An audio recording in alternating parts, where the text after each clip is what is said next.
Visit us online at knoxvillesmiles.com. You're listening to FM 105.7 and AM 1340, WKGN Knoxville, and W289CU Knoxville, Fan Run Radio. WKGN 1340, go Vols! You're tuned in to East Tennessee's premier sports radio call-in show. This is The Drive.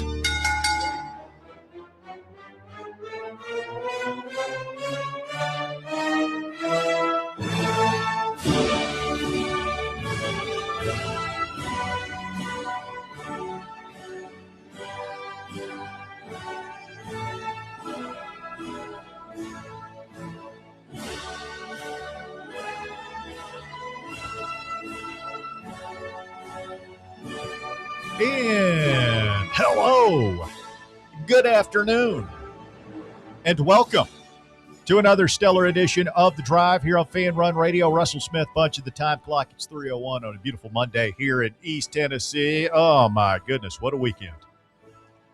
And what a week ahead as we have Tennessee basketball continuing to assemble what some are calling perhaps the most talented roster in school history. We've got a Tennessee baseball team staggering, still standing, but staggering out of a rough weekend at Lindsey Nelson Stadium. And we have the NFL draft coming up later this week. And just another sign that the times they are changing. Let's read some draft stuff this morning. Of course, the SEC has had the most players drafted as a league, both overall and in the first round, for over 20 years now. That changes this weekend as the Big Ten off their 3 national championships by 3 different schools, projected to have anywhere from 12 to 15 first-round picks and about 7 or 8 for the SEC this week. So a bold new world we've entered, my friends, and we'll talk about that as we move on through the week. Bob Baskerville, good afternoon. How are you, sir? I'm good. I was just telling you I had my maiden voyage with with an allergist today. How'd that go? It was eye-opening. It was. Did they do the thing where they scratch you? And no, they didn't need to. They said that's something down the line. It was kind of an opening discussion, and I talked to them about the fact that I feel like I've got a perpetually horsey voice, and the guy immediately looked at my meds. Good thing you don't work in radio or anything. I know, right? He cut to the list of meds that I take, and he was like, well, I see what the problem is right here. It's this inhaler you use. And that'd be nice to know. I've been doing that for almost a year. Is that the stuff you spritz in your mouth before we start? No, that's just a placebo stuff, man. That's like chloroseptic. Okay. Placebo, like a kind of a security blanket thing? Yeah, I mean, it's an over-the-counter. It does help a little bit. Numbs your throat a little bit, just a little bit, but then it goes away. But sounds like you might need to see a head shrink or something. Now you get some things to work through. I'm good. Now I'm talking to me, Russ. I'm great. So bad. In a couple of weeks, I may sound closer to like what the dulcet tones of Russell Smith. You never know. Well, let's set the bar low. The baby steps, my friend. Yeah. No, that's good though. Allergist. So, I mean, look, were you going for your voice, or were you having like struggles with? Yeah, it was at the I got a lot of. It's been bad this year. Yeah, but it was at the request of my pulmonologist. As you get older, guys, you start to have all Isn't that these like lungs. Yeah, and I'm fine. I mean, it's just I check everything out, man, all the time. Good. I mean, that's what you got to do. Don't just let it linger. You got a problem, go check it out. Yeah, they were the ones that did a blood work, and they were like, you should go see an allergist and just see on some of this stuff. And so it was good. But no, I was not looking forward to it because I've heard all the stories about, man, they get you and they. Yeah. Oh, it's not that bad. Pricks on your back, and none of that happened today. Thank God. Knock on wood. Well, you get that, and like I had that years ago, and they did the scratch and all the different things, and I was like allergic to everything. And I did those shots. I did the shots for like maybe 5 years, I want to say. You build up and then you taper off. I don't think that did anything. That's what he said. He goes, next step would down the line, maybe we do shots. They go, we don't want to put you through that yet. Let me dig in a little bit more here, Bob. Hold on. Yeah. You don't think it did anything? I don't think it did anything. I think it's a racket. Allergy shots. I do think the allergy game is something that's because when I was first of all, I've never had any sort of allergies until now, in my life. Mm-hmm. And also my daughter has like every food allergy under the sun. It's like, how in the hell did we grow up and not I know, die? man. I've got a nephew like that who's just allergic to everything. You can't give him anything. But like, I do wonder, and we'll never know. Maybe Dr. Bear can dive into it. But I do wonder, when I was a kid and, I was growing up and I'd have runny nose or whatever, sniffles, allergies, my parents would give me Dimetap. Remember Dimetap? Oh, like, yeah, I don't it think was it's delicious. It was just a blue pill. Oh, it was like you took it. You took it. Yeah, they had liquid, all kinds of stuff. And like that seemed to work. But I wonder, looking back on it, like if I had just done nothing, if I just toughed it out, whatever, you got a runny nose, you blow your nose, you just deal with it. I wonder if I would have been like better, because I did that forever until they stopped making that. And I don't remember what I did when I was in college, but like afterward, like I've been on Zyrtec and Allegra and all that, like the nasal sprays and all that stuff. And I just wonder, like, if you had just done nothing, would your immune system have risen to the challenge? Yeah. But guess we'll never know. According to RFK, it probably would have. Mm-hmm. Junior. Yeah, that's what RFK Jr. says. Yeah, did he learn that from his analysis of the raccoon penis he picked up the other day? Either that or the brain ward told him. No. Okay. Did you see the RFK Jr. contemporary from the country of Hungary during their celebration? Oh, they've got their own RFK? Yeah, but he seems like a lot cooler. He was, when. Speaking of like your whatever your vocal problems are, Bob, pale is in comparison to what that guy's doing. Oh, no, I know. Yeah, that's fair. No, Viktor Orban, he got voted out over in Hungary. And so there was a huge celebration, and there's video, if you go search for it on social media, of their Health and Human Services secretary dancing. And he is like, it's like a cross between MC Hammer and, he's getting after it. Yeah. And he's like, 60, 70 years old doing it. Oh, so man, it's kind of wild. Whatever keeps you young, right? Yeah. By the way, bad sign. If you get unelected, you lose the election and there's a national celebration. Yeah, that says a lot, right? It's pretty unpopular. Probably not good. All right. So we got a lot to get into here this afternoon. Go through this basketball roster. Very intriguing what Rick Barnes has got going on. One guy we won't be talking about anymore is Thomas Dowd. Did you see where he landed? No, I didn't. Auburn? He's going to Auburn. Okay. I saw where. Have fun. Oh, gosh. What's his name? They're freshmen. They're really good freshman forward. Elijah Freeman went to Texas. No, somebody else hit the portal since we've been in the building today. Oh, really? I have to look it up. Sorry. I thought I had it. Hate it for him. They had a freshman, Williams Adams or something was his last name, I think. Maybe that was him. So Freeman's going to Texas? Yes. Yeah. He looked, frankly, a little Kentucky. raw to me. I got you, Bear. It was Sebastian Williams Adams. Yeah. Yeah. How about that? I had that last name. Yeah. You're just missing the Sebastian part, the best part. Yeah. Baz. So we pick up Terrance Hill Jr. He makes that official last night. Bob, you and Chris Lowe had a chance to visit with what appears to be our new point guard, unless something crazy happens here in the next 2 days. Terrance Hill Jr., you guys talked to him last night on your RTI lowdown. We did. Good kid, man. It was, these are little things, but I was talking to Sam Beard out in the hall about this. We had some technical issues with him for whatever reason. I think it was on his end, his phone Can't relate. connection. Yeah. His phone connection didn't go well. But he went away and we were kind of doing our apologies. And I only had one more question. So we got most of it out. He worked to get back on. I could see him in the queue. I was like, okay, that's a good kid. I mean, a lot of those guys would have just been like, yeah, man, I'm done. Gotta go. They all want money now. Yeah. So the fact, you didn't pay him, did you? No. The fact that he did that for free and went to fairly extraordinary lengths to finish the interview is indicative of some maturity there. I did kind of wonder, like, he dropped an S-bomb in the one interview he did, I guess, at the airport or whatever. It's like, oh, I don't know. Like, what are we getting into here? But you sensed some maturity, which is good. I mean, like, you have to have that to play point guard for Rick Barnes. The quote where he dropped the S-bomb, where he's like, bleep, Rick Barnes lets his point guards go. Yeah. I was like, I don't know about that. Well, and it's funny you say that, because that was my biggest takeaway last night. He is very, very intentional on stating it's his belief he's going to be the point guard. Now, I know we've talked about another guy maybe being in the picture, and who knows, we'll know more in the next probably day and a half if that person is even entering the portal.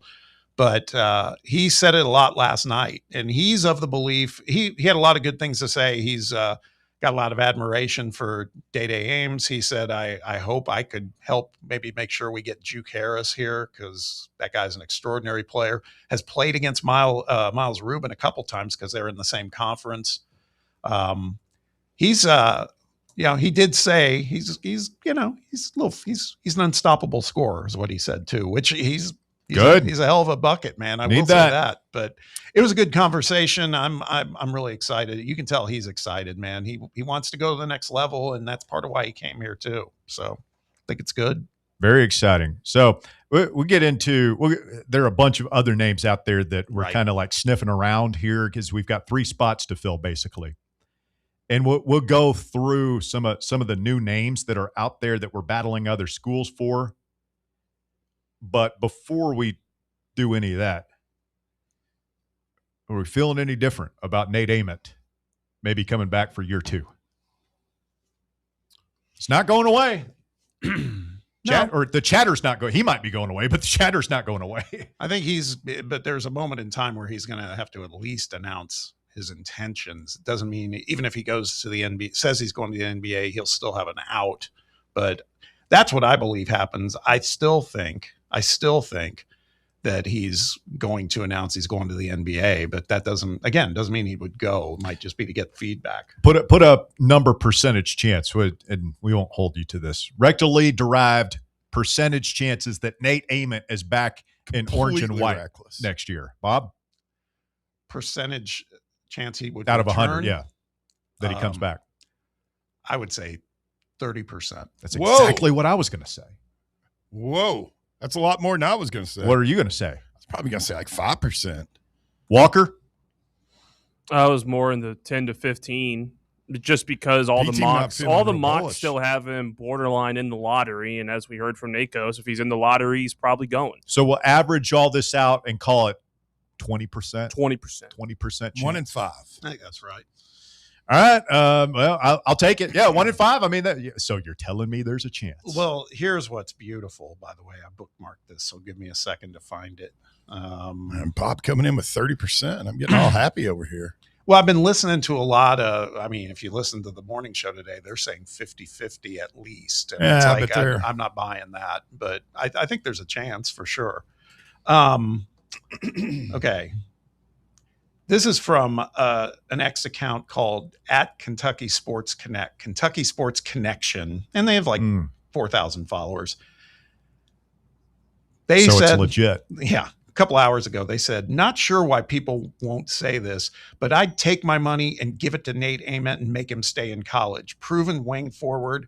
Heck, with Stokes, throw Ament $5 million at least. My point is, that's a Kentucky fan saying we need to go get Nate Ament. I am here for all of the Kentucky cope. They are. Oh my God. You got Matt Jones stepped in it. Going into the weekend, he said between the big guy from Oklahoma, not the big guy from Oklahoma. There are multiple big guys from Oklahoma? The big guy went to Vanderbilt. That's a shame. The other guy's about 6'9", 6'10". He was offered by Kentucky and passed and went to Florida State. Okay. So he left. Donnie Freeman from Syracuse thought he was going to Kentucky. Sounds like St. John's. We got mentioned somehow in that conversation. I don't think that was real. No. Sounds like St. John's is making an offer he can't refuse. Matt Jones had said between those two bigs, we're getting one of them. So That they whiffed. It looks like they might whiff, Oh. And they're talking about their hate it for them. There are two guards that they're bringing in. One is from Furman, good player. Alex Wilkins. I wanted him. He's a bucket. And then the other one, Zoom Diallo from Washington. And one of their writers said, could this be Mark Pope's John Wall and Eric Bledsoe? And it's like, what? Are you kidding? I mean, no. I guess maybe the point was they're both not natural. Reaching. They're not natural point guards. They're both like 6'4", 6'5". Well, also John Wall, one of the most talented players of the past century, ever. Fantastic. But okay, so I did see this from Kyle Tucker and from The Athletic. He said last year in the $22 million roster, which UK was happy to let be repeated unchallenged for months as a status symbol until the roster didn't deliver, made Kentucky the program you use for leverage with other schools and hold hostage to overpay you. Hard to shake that now. I thought that was a very interesting thing when you made no attempt to shoot down the $20 million number that was being floated around last year, whether that's real or not. Like they could have quashed that and come out and say, well, that's not, blah, blah. No, they flexed. They never did that. Yeah. And that's an interesting opinion now I'll bet there are players out there, their agents say, oh yeah, we're hearing from Kentucky.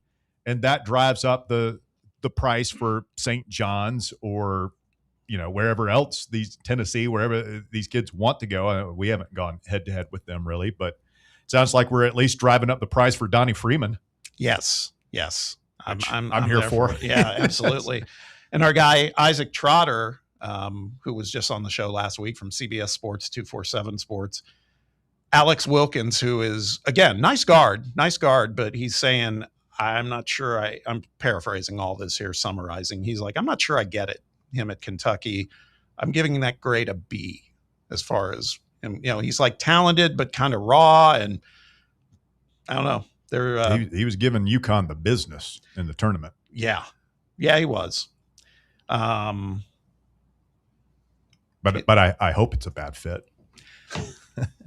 I just want to beat them next. Can we beat Kentucky, Rick Barnes? Can we do that at least once? I mean, in the regular season next year, preferably. This has been talked about a lot. The days of the Blue Bloods just dominating this kind of cycle. Yeah. They're past, man. Kansas, when Kansas is touting that they got a guard from Toledo, that's one of their big gets right now. And it might be a big get because the biggest get we've gotten came from Northern Colorado. Sure. Yeah, I just think you're typically used to seeing Kansas bringing in guys from big power conferences. Now, man. It's just everything is different. All right, we got to get into this baseball stuff a little bit. We'll open up the phones here, open lines this first hour. If you want to jump in, go ahead and take your shot. 865-966-3435. 966-3435. Rough weekend over at Lindsey Nelson Stadium. At least we avoided the broomsticks yesterday. We will chat about that when we continue. You're listening to The Drive. It's a beautiful Monday. Let's do the thing. More Fan Run Radio coming up. The Drive. Start your morning off with your daily dose of talk sports with John Reed and Cody McClure from 8 to 11, right here on the flagship station for Tennessee fans. Fan Run Radio. What kind of day is it? It's a White Claw day. Grab a pack, grab your friends. Everything else in life can wait. Your friends shouldn't. Let's go. White Claw. Grab life by the claw. Please drink responsibly. Hard seltzer with flavors. White Claw Seltzer Works, Chicago, Illinois. Where are the best ribs in the Volunteer State?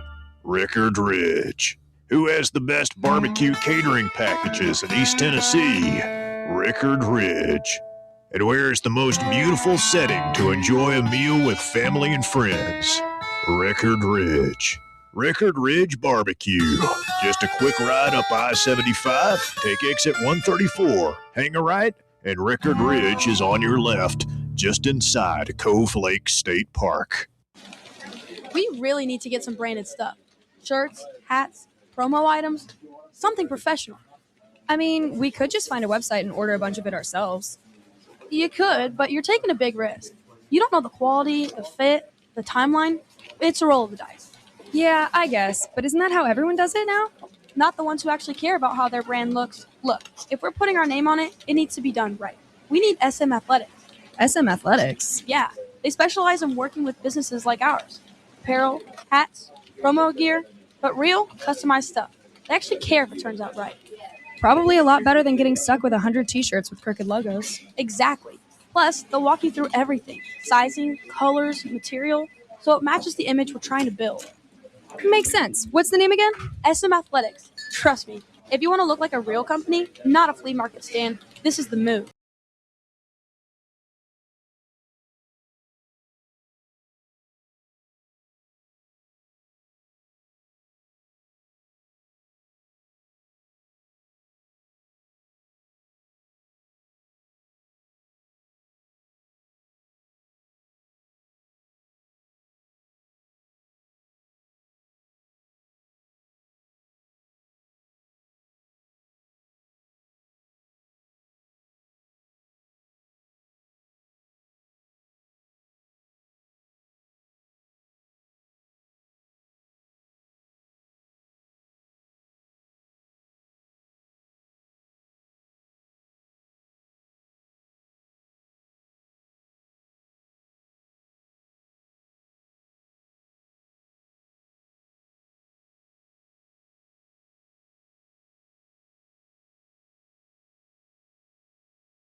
On the YouTube channel, be sure to like and subscribe. I'm doing it right now. Thumbs up. See how easy that was? Smash it.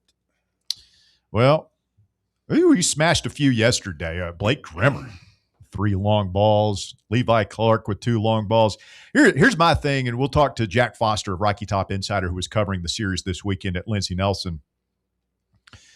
But we juggled the lineup again yesterday, and I'm not even mad at Elander for this revolving door of a lineup that we have this year, because you're just searching for answers. But you have to, man. You can't, like, the definition of insanity, doing the same thing over and over again, expecting a different result. You have to keep tweaking it. But I don't know, man. At this point, like early in the season, I was like, oh, they should do this, or this guy should be batting leadoff. This guy should be in the 2-hole. This guy should be clean, all this stuff. And at this point, I'm kind of like, I don't know, bro, because like every time they put somebody in a position where they could be featured a little bit, they kind of fall on their face. They shrink. They shrink from the moment. Yeah. I mean, that happened with the first person it happened to was Abernathy. Remember when they moved him to leadoff man at the beginning of the season? Well, yeah. And then like he's not in the lineup yesterday when I think he had scored like 3 of our 6 runs in the first 2 games. And I'm just like, what? We're in these low scoring games where runs are a premium. Yeah. But it worked out yesterday. You can't argue with the way it ended up for Tennessee. So I don't know, man. My thought is, I don't know if you guys saw the clip that went viral in SEC baseball circles from Jay Johnson. I did. Where, LSU, yeah, we're basically mirror images. Like Tennessee and LSU, very similar. I know they won the series here, but remember, like that went to extra innings, right? And it was close until it wasn't, and then it just got away from us because our bullpen collapsed. But we're neck and neck, I think, as far as just not a lot of hitting. Pitching is okay, and it's just kind of meh. And for both fan bases, meh is pretty unacceptable. You're talking about the last 3 national champions. And so Jay Johnson was basically saying, look, I messed it up in the roster construction. I brought in these dudes from the portal, and they're supposed to supply our power, and it hasn't worked yet. The way you do it is to develop guys in your program. You recruit them as freshmen, get their feet wet a little bit, let them take their lumps as sophomores, and then their junior seasons, they're ready to go. And that's what we're going to do next year. And like that's been us too, right? When we've been, look at the national championship team, Burke, Semo, even the pitchers, Drew Beam, Sechrist, Kavaris Tears, Dylan Dreiling, Inslee, program guys that came up through your program and developed. And so I said that yesterday on Twitter after we lost twice, and everybody was like mad. And I was like, look, in my opinion, the way Tennessee gets back is ride with these sophomores, man, and convince them to stick around and come back next year, and they can take a big jump, man. We've seen it happen. Yeah. Go and look at Burke and Simo's numbers. Like they made a big jump from their sophomore to junior seasons here, and we've got a solid crew of Abernathy, Grimmer, Clark. Grenlinger's a freshman, but he's flashed a little bit here. I feel like I'm leaving somebody out here. But Blaine Brown, I would include in that mix. Not right now, but yes. Well, they're all struggling right now in their own ways. And I would just I would focus on keeping those guys and developing them and hope they take a big leap forward next year because they've all got talent. And hey, man, go up to the Cape, wherever you're going to go after the season, ball out, come back, get bigger, get stronger, go through fall ball, and come back next year. And there's no world where Josh Elander loses his job this year. It's not going to happen, man. Even if we miss the tournament, there's not going to be a coaching change this season. I do think you got to make the tournament next year and not close either. Like you should be hosting a regional next year if all those guys come back. If they don't, that's kind of a problem, man. It's all of a sudden it's like the Lady Vols. What are we doing here? Why are we rebuilding through the portal in year 2? So, I mean, I think next year is a huge year for Elander. Two things. I think short term, we fight, we scratch, we claw, we do whatever we can to make the NCAA tournament this year. That's on the table. It's doable. It's gonna be tough, but we gotta do it. Got to do it. And then big picture, 10,000-foot view, retain and develop. Mm-hmm. We've got some really talented players that we've got to retain and develop. And obviously Appenzeller, you've got to keep. He's got to be a feature point of your program next year. When you expect him to be the Friday night starter coming back. Yeah. And I know he got touched up this weekend, but everybody gets touched up at some point. You definitely got to keep him. So that's kind of my any other thoughts? Baseball, I miss anything there? No, I think that, we talked about this Ole Miss series and then also the upcoming one against Alabama is really pivotal points for this team. I think now you just kick that can down the road because speaking for myself, I was worried about the Kentucky series in Lexington, not this coming weekend, but the next one. Well, now that puts added pressure on the Kentucky series because you got Texas coming here in a couple weeks and they're a wagon, man. They're very, very good. So, I mean, I was talking to you, Russ, during the break. I feel like in the next 6 games between the series with Alabama and the series with Kentucky, if we want to keep that hope alive to get a legitimate slot in the tournament, we got to go 4-2 in those series. Well, it certainly feels like this series this week is a must-win series. Absolutely. Alabama lost 2 of 3 at Texas, which is obviously a very difficult road trip. Kentucky lost 2 of 3 at home against Vanderbilt this weekend. Yeah. But I mean, for me, it's just tunnel vision. You drive yourself crazy trying to figure out, okay, we're 8 and 10. We've got to get to 13 and 17 to be in just win the next game. Yeah. Just win Thursday night. And that's one of the things I wanted to say about this series because I want to believe what we saw. Well, honestly, the Saturday night game, you probably saw more of it than I did, but I thought, Coons pitched great. I mean, we were right there till the 9th inning and it just all exploded. But I want to say I only want to look in the rearview mirror at the last game. And that was the one we won 13-5. And Lord knows we had a couple of moments there where it felt like we were trying to give it away too. But man, I'd like to believe that could be more of who we are than what we saw on, Friday and Saturday. And by the way, I think we all agree, Ole Miss is a damn good team. Yes. Too, man. No, yeah. Thank you for pointing that out. Yeah. They're good. I mean, they'll probably be hosting. And there are all these good teams, man. Like the SEC is just a bear right now. I mean, Georgia, A&M, Texas, Ole Miss. Those are all teams that are going to be fighting for Omaha, but so are Mississippi State and Auburn and Oklahoma and Florida and Alabama and us. If we can just figure a few things out. So keep grinding, fight, scratch, claw, find a way. Yeah, is 6-6 achievable in these final 12 games? Because if that happens, then you get to 14-16, and hey, that's as GBO Kyle Beach reminded us, that's what Ole Miss's conference record was when they won the national championship back in 22? There you go. Yeah, you get the peak at the right time. Somebody was asking me about Grimmer being a draft eligible sophomore. I asked the UT Sports Information Director this about 3 weeks ago, who the draft eligible sophomores are on this team. He told me Coons, Newsom, who hasn't factored in this year, and Manny Marin were the only three. So maybe something's. I know that's a weird rule. I don't completely understand it, but I was told by UT spokesperson that those are the three. So I think Grimmer is back next year if he wants to be. But I just worry, Bob, that we've gotten into a space now in college sports, not just baseball, basketball, football, where just everybody's going to test the portal. Yeah. And I worry about that because, again, going back to that 2024 team, there was so many guys who was their second or third year in Tony's program. And we've got so many guys who are in their first or second year in this program, including our coach, who's, his first year as the head coach. And we've got a new pitching coach and a new hitting coach and all this stuff. There's so much newness.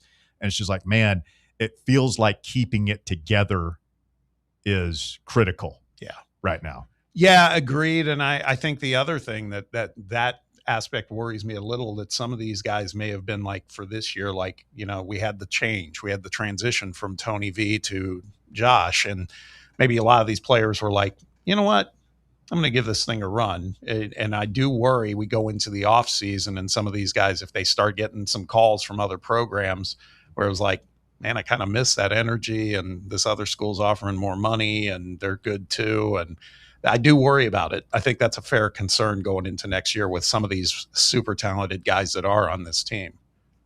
Yeah, I think the one thing that doesn't make me as nervous in baseball is there doesn't seem to be as much money to do these like head snapping offers. Like, I'll give you $4 million to hop in the portal, Blaine Brown. But to your point, that is, that is a pretty big worry. It's not the same level of excitement. Yeah, man. if some of these guys came to play for Tony and Tony's not there now, and they did the whole, hey, we'll do it a solid. They brought in a program guy and Josh Elander, but now after a season, they're like, I'm not feeling it. That's the concern. There are a handful of players that will command, Paul Skeen's money in the transfer portal, and I worry that Appenzeller is one. He's our best prospect on campus, I would imagine, regardless of position. So got to find a way to make sure he's happy. Yes. Keep him happy, keep him paid. Yes, sir. All right, well, we go to the phones for the first time this afternoon, and fresh off his suspension, it's a kinder, gentler Joshy boy. New week, Joshy. New week, new life, new tomorrow. What's up, JB? What's up, guys? How are you doing today? Doing well, thank you. Well, that was good of the baseballs not getting swept yesterday. Yeah. Keeps hope alive. Well, the other thing that was fresh is like we talked about it all last week, how, hey, you don't have to sweep this series, but you need to win this series. We've got this momentum and all this. And I think maybe Roberto had called in at one point. It's like, guys, we're back. Look, we're sweep. Let's sweep. And I'm like, I don't know. Let's just win tonight. And like you lose Friday, and it just took so much of the wind out of our sails the rest of the weekend. Yeah. What is the guy from Ole Miss's name that they kept pitching to that was hitting home runs? Becerra. Becerra? Yeah. Guys, after at least 2 or 3 times when he homers, walk the guy if a base is open. I'd rather put him on base than him hit another home run.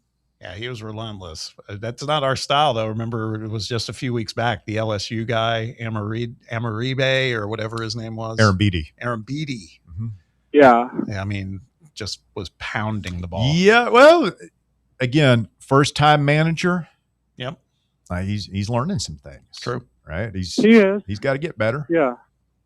He will. Guys, I don't know if you know Mason Miller, the reliever for the Padres. he still has a 0.00 ERA. Dude is just killing it. And some people think if he keeps it up, he could win the Cy Young, be the first reliever since Eric Gagne. How about that? He's so good. Yeah, he's so good.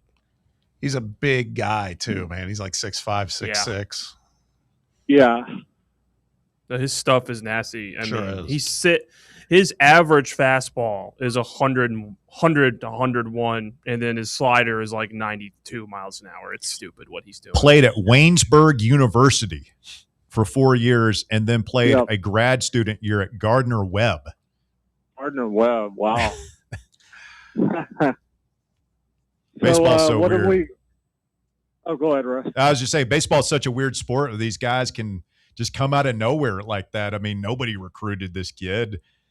He had a decent college career, but not enough to get any like SEC. He ends up at Gardner Webb, and the A's draft him in the 3rd round. Go figure. Mm-hmm. Yeah. So we have 12 SEC games left. How many more SEC games do you think we have to win to be comfortably safe in the tournament? I think 7 to be comfortably safe. Like if you're 15-15, you're in. I think 14-16, you're probably in, but you're leaving some wiggle room. Then you get like 13-17. Like that's the you got to have some help. Yeah, you probably have to win a game or two in Hoover. We were going into the Ole Miss series. I think we all got a little ahead of ourselves after Mississippi State. We were thinking, and we win this series and then keep the ball rolling, we could be hosting a regional down the line with like 16, 17 conference wins. I think that's probably out of the picture at this point. Got a little out over our skis on that one. It was Brad Logan that we had on last week. Yeah. Yeah, after listening to Brad talk, that's when I kind of tempered my expectations for the weekend. So that, I mean, they'd won. I mean, they're like, we said, they're a great baseball team. They won 8-9, I guess. Heck, I mean, we were in a battle for most of that game yesterday and had a couple of big innings. Finally saw the ball. I mean, that's Tennessee baseball. That's what it's like. Hey, man, like throwing hard and hitting hard. Yeah. See the ball go out of the yard. How many home runs did we hit yesterday? 6? We had 6 yesterday. I think that's what we're supposed to do at home. Tearing the baseball up, yeah. Guys, I'm going to caveat on the way out. The roster is not yet done constructed for basketball in the portal. So, Russ, you said 3 more spots at least, right? Yes. Okay, let's say we end up getting Juke Harris, okay? And let's say miraculously somehow the kid down in Nashville, Tyler Tanner, enters the portal before tomorrow, comes here, and we get a solid big man out of the portal. Let's go. And let's say Rick Barnes does the unthinkable, gets Tennessee to their first ever Final Four next year. Not only does that, but wins the whole thing. Do you think Rick rides off into the sunset? Have a good day. Thank you, Joshy boy. Bob, you know him better than us. I'd be inclined to say yes, but I don't know, man. The guy's in good health and everything. Who knows? He might turn around and be like, hey, man, this was easy. Let's do this again. He strikes me as the kind of guy, like if he's having fun and he's enjoying it and he's healthy, that he would keep going. He strikes me as the kind of guy, like as long as I'm enjoying what I'm doing, I'm going to keep doing it. If it blows up in his face, oh, these kids are egos, it didn't work out, then I see it like no problem walking away. I saw he had a comment. I can't remember if it was an RTI Twitter.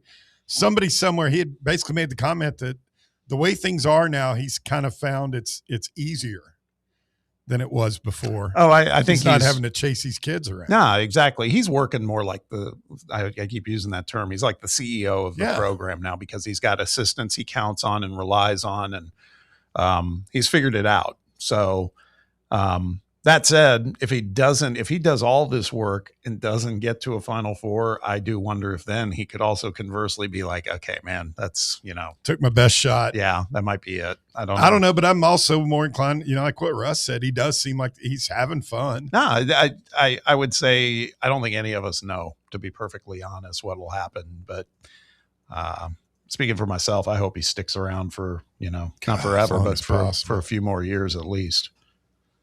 Kid Huddy7 says, quick stat, the guy from LSU has 4 hits since the UT series and 2 home runs. Yeah. Nice. So that's 4 hits in 6 games. That's right. It's not a very good average. 2 home. I mean, that's not bad. But that somebody told, did I tell the story about Aaron Beatty, what he did for my buddy's kid? No. So after that game, that was Easter Sunday, right? That he had the 3 or 4 home runs? 4 and a grand slam. Yeah. He has this great game. After that game, they had an Easter egg hunt out on the field for the kids. And my buddy's there with he's got a son that's like my son's age, 11, and then a younger kid who's like 4 or 5. And so they let, like, no parents allowed, all the kids go out on the field, right? And he said as soon as they, blew the starting gun or whatever to go get the kid, the eggs, like some of the older kids just knocked his little like 5-year-old, he just got like trampled. Yeah. And like all the kids are taking off, going to eggs, and like his little kid's just like bawling his eyes out there on the infield. Full Lord of the Flies in that scenario. He's just like, oh. And he said Aaron Beatty's on the field doing interviews. And he hears the kid crying, and he comes over and like picks him up, pats him on the back, gives him like I don't know if he gave him a jersey or a hat or a glove or something. Like he just gave him some stuff and like totally cheered him up, made his day. It was a lot better than anything in those eggs. He was, yeah. Well, and I was like, all right. Well, I mean, I hated watching him tear us apart there, but he may have made an LSU fan out of that and kid. watch your buddy's kid end up going to LSU and being like an All-American baseball player. Yeah. Cade Aaron Beatty. Well, they got swept, right, by A&M? Yes. It is not going well. There were A&M swept LSU in Baton Rouge. Oof. Mississippi State swept South Carolina. South Carolina's horrible. At South Carolina. And Oklahoma swept Mizzou. Why do we seem to play better on the road? It's a good question. Have we neutered our own stadium? I pondered that this weekend. I don't know, man. I tell you what, it does kind of tick me off when I tune into those games and they have that beautiful wide shot of our beautiful new ballpark and everything. And the stands are packed, except for right behind home plate. Yeah. That's what happened. Vanderbilt's dealt with this for years. In baseball? Yeah, in baseball. They don't have like that. We have the MVP club. Like some might be late, some might not go, but a lot of them are underneath that. You get there and you go inside because they've got air conditioning and I got all that free food down there for them and everything. It just looks terrible on TV. Teams deal with this on the college level. Yeah, and major league, with it in major league level. Got to have those premium areas, man. But boy, our place was a hornet's nest when you had those 15 drunk students right behind our dugout giving the umpire what for. Now we stick all those kids down there in the corner in a concrete pen. Yeah. Segregated off from the rest of the stadium. No chairs. They're just standing there in concrete. Yeah. It's ridiculous. It just keeps getting hotter and hotter as the season wears on. Oh, man. All right. Quick timeout. You're listening to The Drive. By the way, I have tickets for tomorrow's game. Lipscomb, I believe, 6:30, something like that. Crown Cleaners gave us a pair of tickets. Great tickets, too, right underneath the – how's it Crown today? The roof. They take care of you? Always. All right. Stay tuned for your cue to call. Tickets to Tennessee baseball tomorrow. Should be a beautiful night at Lindsey Nelson. We can continue to avoid the midweek minefield. Should I not even bring that up anymore? Knock on wood, because that is the one thing that hasn't gone wrong yet this year. That will, if we do make the postseason, that'll be a big deal. Yeah, it'll be a big part of our wins. No, I mean I was looking at the RPI rankings, because I hadn't paid attention to that till now, because it's going to really start to matter. We're like 15-2 against quad 4 teams. We're 11-12 against quads 1, 2, and 3. So yeah, it's been all the midweekers. Quick break. You're listening to The Drive, Fan Run Radio. Back with more right after this. The Drive. Check out exclusive Fan Run video content on YouTube. Just search Fan Run Sports and be sure to like and subscribe. Barley's has live music on weekends, general team trivia on Wednesday nights at 8 p.m., and now live sports trivia courtesy of the Knoxville Trivia Guys every Thursday night upstairs. The game starts at 7 p.m. and is free to play for everyone, so head on down to the Old City and show off your sports knowledge and win gift cards to Barley's. Use those gift cards to buy some delicious food and drinks, and you can take it all in with their wide selection of TVs and indoor projectors. Barley's Tap Room and Pizzeria. Hi, this is Dr. Stephen Malone at Knoxville Smiles. Has it been a while since your last dental visit? If so, I'd like to invite you to come see us. At Knoxville Smiles, it's our vision to provide the best dental care in town in a relaxed, friendly environment. So if it's been a while and you've been putting it off, don't wait any longer. Come see us at Knoxville Smiles. You can schedule an appointment online at knoxvillesmiles.com or by phone at 865-539-1776.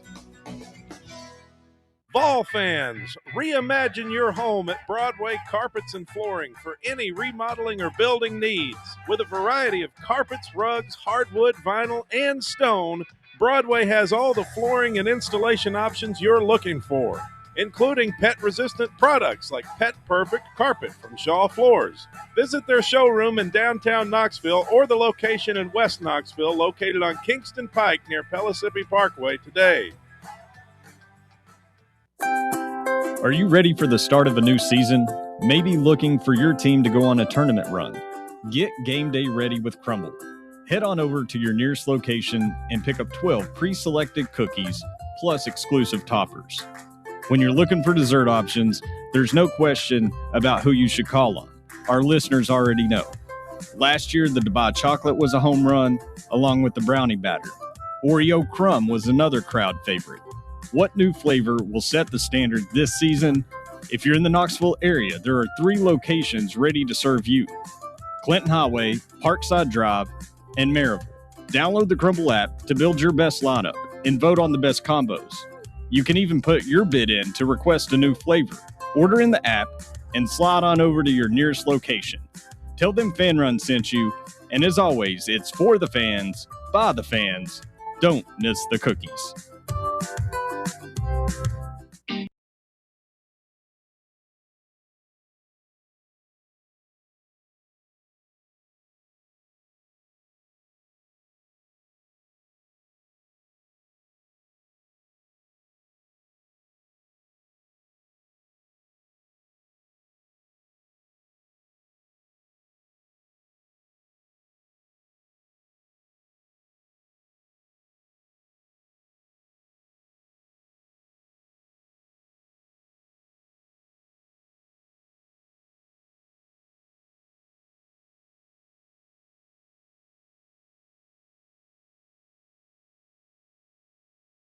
Tomorrow night at Lindsey Nelson Stadium is going to be a beautiful night at the ballpark, and hopefully the Volunteers can make it 2 in a row tomorrow against the Bison. Jonesy 404 on the YouTube chat says you guys need to go to Erlanger Park soon. I was there this weekend.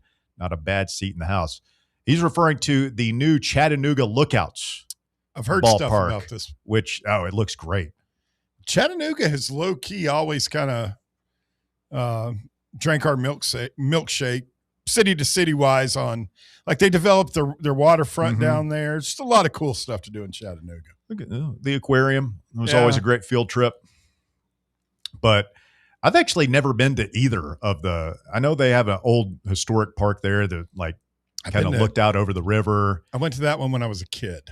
But this one looks fantastic. Is it on the river down there? I don't know where it is, but they've got, like, there's this old warehouse kind of factory thing that they've incorporated into it, similar to the warehouse at Camden Yards. Okay. Where you kind of walk in and it's just got this old historic vibe to it. But yeah, we should make a field trip. Would you, I know how you feel about road trips. No. You've ridden with me to Chattanooga. Everything was fine. That was a source of never riding with you anywhere again, Mario. Everything was fine. Like, nobody else had any issues whatsoever. You drive you problem. Incredibly fast. I drive very fast. Yeah, I get you there quickly. Yeah. Well, you want to drive slow? I want to drive at a safe speed. What's a safe speed to you? Interstate 75 going south to Chattanooga. 75. 75 miles per hour? All right, Grandma. I'm sorry. I'm trying to make it there in an hour, buddy. I gotta go. I would Come on. to see my kids. 85 to 90, something like that. I mean, you crash going 75, you crash going 85. No difference. It's a very sharp your chances of surviving a wreck go sharply down. You are so making this up on the fly. You can look it up. No, you can look it up. You proved the nonsense you just spewed on the air. You're the one calling it nonsense. A difference between 85 and 75. Your chances of surviving a crash. Why does this sound like it would be? I mean, not I'm sure it would go a little bit lower, but like a precipitous drop off, you crash at 75 miles an hour, you're probably going to die if it's in the wrong location. P-Team will get back to you sometime before the end of the show with the actual figures on it. Okay. So Donnie Freeman, that one never made any sense to me in the first place, Bob. No. Like, if we've already got Harrelson and we got Chris Washington, and who knows, we're getting Juke Harris, and we might even have Nate back. Like, how in the world were we going to provide enough minutes for all these swingmen, these fours? I don't doubt that we may have talked to him, but I just felt that was a plant by his agent to just gin up the bidding. When I saw that last night, I was like, that just doesn't sound right. It doesn't track. No, we haven't talked about him that much at all. No, and it sounds like now, I mean, we're not in the conversation at all. If you're to listen to, like, NACO's just put out another update about 20 minutes ago saying that this guy's going to get north of $3 million, and it's going to be a bloodbath between Kentucky and St. John's. I hope that. Got to be beautiful to see Patino do that. I mean, if he goes to St. John's, like, that's fine, but at least drive up the asking price to where it's less money for them to spend on other players. True. So I've wondered if that's what we're doing with the one who shall not be named, who isn't in the portal. Yeah, I don't know. Who's that? The kid at Vanderbilt, Tanner. I wonder if we're just, he may not jump in the portal. Why is he Voldemort? Why can't we name? We've been talking about him openly for weeks now. I'm naming him at this point. I know Tony's not doing that, but I think at this point everybody kind of knows what the deal is. It's okay to talk about him because it's not real at the moment. He's not in the portal. So, but just the chance of him going in there affords us a chance to drive his price up. So what if he did? What if he popped in the portal last minute and we took him and it's been worked out behind the scenes and like it happens? That'd be glorious. But does your boy Terrance Hill, who yesterday said that Rick Barnes lets his point guard go and he's point guard one and all this stuff, how does that affect all that? He's got a big paycheck too, so I don't know. I think because he signed, like they announced that today. It's done. Yeah, and I guess like Tennessee would probably let him out if he made a big public squabble about it. But but I don't. I'd be shocked if he did. I think he's after talking to him, like I said, he goes, I'm an unstoppable scorer, to quote him. That's great. But I mean, just imagine you had Tyler Tanner at the point guard. He's not coming out of the game, right? He's 30, 35 minutes a game. Period. He's not sharing minutes with anybody. No. Juke Harris, 30, 35 minutes a game. All right. So there's your point guard and one of your wing spots. Then you've got Day, Terrance Hill Jr., and Tyler Lundblade to split basically one position. I know they can move around a little bit and Hill can play a little point and all that stuff, but somebody's not going to be getting enough minutes in that equation. I just think at some point the budget is not going to be realistic for all of this too. You know what I mean? It's like I can't see a world, maybe it'd be great, but there's people out there talking, what about if we get Juke and Tyler Tanner and Nate Amen stays? And it's like, all that stuff's not going to happen. I don't know how you could, Rick's got a big wallet stuffed full of money, but man, I don't know. At some point, what they have said about Nate is if he decides he wants to come back, they'll figure out a way for him to be here. That one's a no-brainer. Yeah, I mean, that's why I'm losing more and more hope on or belief in the Tanner thing. I just don't see how it's possible. Do we have enough on the inside? No, not right now. And I trust. Will one guy do is Bamboye, Jaden Hastings, one of those guys?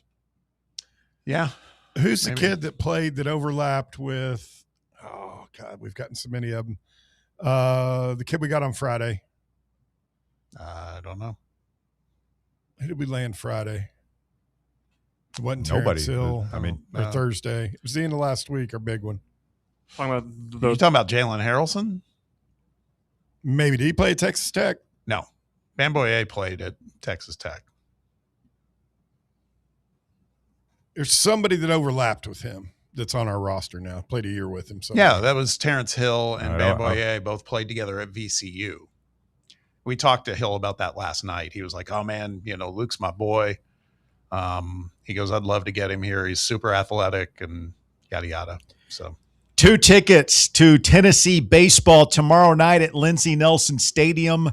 The Volunteers taking on Lipscomb. The weather is going to be perfect, and so are the seats. These are great seats up at the top underneath the roof, courtesy of our friends at Crown Cleaners. Caller number 10 right now, picking up those tickets, 865-966-3435. Your number, 966-3435. Caller number 10 going to Tennessee baseball tomorrow, courtesy of Crown Cleaners. Stay with us. More Fan Run Radio coming up next. The Drive. Fan Run Radio, where Big Orange Country comes to talk sports. Start your morning off with your daily dose of talk sports with John Reed and Cody McClure from 8 to 11. Then it's Tony Basilio from 11 to 1. The Playbook with William Pattison from 1 to 3. And The Drive from 3 to 6. It's 10 hours of hard-hitting local sports radio every day, right here on the flagship station for Tennessee fans. This is Fan Run Radio, Knoxville. In a world filled with deadlines and screens, sometimes we forget the simple joys of life, days filled with special moments. At Inward Half, we understand the essence of these moments. Feel the difference between our breathable fabrics and flexible apparel as you disconnect from the hustle and bustle and reconnect with what truly matters. Inward Half, simple luxury for on and off the course. Hey, Vols fans, Cody Brown here. I grew up right here in Tennessee and know what it means when someone says, I've got your back. That's why you can trust Farm Bureau Insurance of Tennessee. Whether it's your home, your vehicle, your family's future, or the business you built from the ground up, we will show up for all of your insurance needs. We are Tennesseans who understand what matters, which is doing right by you. Insurance is not all about just paperwork and policies, but it's about the people we insure every day.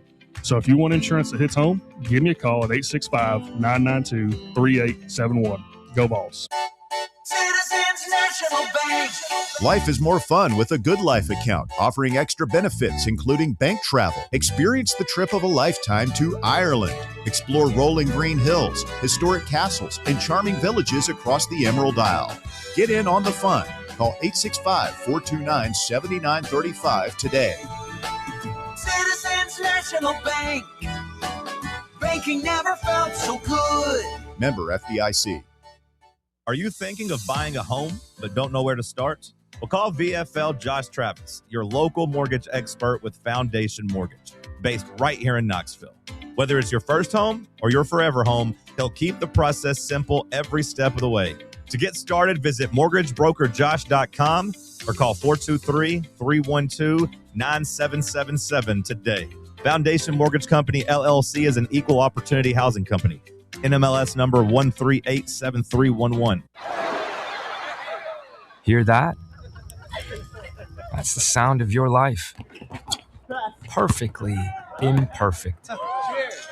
Beating in rhythm to the world you've created. But every time you drive after drinking, the music gets drowned out. Your life sounds pretty great. Don't let a buzz ruin it. Buzz driving is drunk driving. Don't drive buzzed. A message from NHTSA and the Ad Council. You're listening to FM 105.7 and AM 1340, WKGN Knoxville, and W289CU Knoxville. Fan Run Radio. Okay, so we really need uniforms and equipment for this season. Can I trust you with that? Cool, just order them online. What? Yeah, I'm going to hop online and I'm going to get them ordered. Hold up. That's not a good idea. We shouldn't just spend money on some random online retailer, okay? I mean, it seems pretty convenient. Trust me, it's a terrible idea. Let me simplify this for you. SM Athletics. Okay, how do you pronounce it? SM Athletics? They're the go-to for uniforms and equipment, whether it's for universities, high schools, youth leagues, you name it. So So why wouldn't you rather go with professionals who can guide us through the process, design the perfect uniforms, and deliver the best equipment? Yeah, I guess that makes sense. What's the name again? SM Athletics. Right. It's definitely smarter to go with a company that emphasizes customer service, fair pricing, and, of course, excellent products. Exactly. So, yeah, I guess it's settled then. For uniforms and equipment for all sports, it's SM Athletics. It's time for the Drive's Top 4 at 4. Hour number 2 of the Drive underway. Fan Run Radio. Congratulations to Rick Lee. He wins a pair of tickets to go see Tennessee baseball tomorrow at Lindsey Nelson Stadium, courtesy of our friends over at Crown Cleaners. Check them out online, crowncleaners.com. What'd you get picked up today, Bear? I had my suit, a jacket, and my best dress shirt. Nice. So heavy on the starch on the white shirt. Heavy starch? Does that mean it's like super hard? Yeah. Stiff? Yeah. I don't like that. You have to have it. You do? You have So That's how I prefer to So have it doesn't it. get wrinkly, I guess, and transit? Yeah, it looks better. All right. You should start wearing your suit to work here. Please. Oh, it'd be so That would be so awesome. Actually, It'd do truly a look that'd be befitting of a guy named Mr. Bear. It's true. I'm thinking of a word again about you, Bob. My daughter had her prom Saturday night. How'd that go? They were all the kids were looking good, doing the pictures out in the front yard while I just sat there cleaning my shotgun. Did you glare at the young man? Yeah, we had the same. We went to Sacred Heart to do our pictures out in front of the cathedral. And Oh, nice. Very beautiful. I miss the old church. They have a nice fountain right in the front. You didn't just do it in Barnes's yard? Nah. He's got a very modest yard, to be honest with you. Oh. I don't see him out there digging in the garden, pulling weeds. No, sir. He's probably got a guy. See Rick Barnes doing that. Walker. At number 1, VCU transfer combo guard Terrance Hill Jr. has signed with Tennessee basketball, choosing the Vols over Kansas. Hill is coming off a standout sophomore year at VCU, where he averaged 15 points, close to 3 assists, and almost 3 rebounds per game. The 6'3" guard is talented and an efficient scorer, shooting 46.6 from the field and made 81 threes at a 37% clip last season. Bob, one name that we did not kick around that I also saw us linked to today was Christian Anderson, an elite he's so good. Point guard from Texas Tech, who also wrote a bunch of really good nursery rhymes, as I recall. Is that Hans Christian Anderson? Christian Anderson. Yeah. I'm But not sure there was they're some. related. I think it was another. It's kind of like the Juke Harris thing, where we recruited him out of high school, so he knows Barnes. There's a relationship there. I mean, this is the same conversation we have about Tanner Tyler, right? It's just you take him if you can get him, but it's a long shot. Do we really, really need him? Is that a bit you do? Because What? it's Tyler Tanner. I don't know. No, Tanner I Tyler? really. It's not a bit. I promise. I'm really struggling with So that. what is the kids? 2 names here. Tyler Tanner? It's Tyler Tanner. Yep. And Ruben Miles, right? Nope, Miles Rubin. Can you?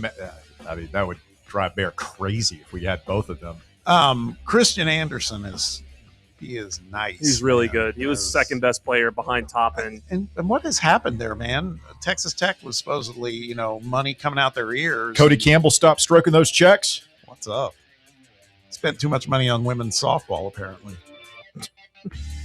Can't fund everything. No.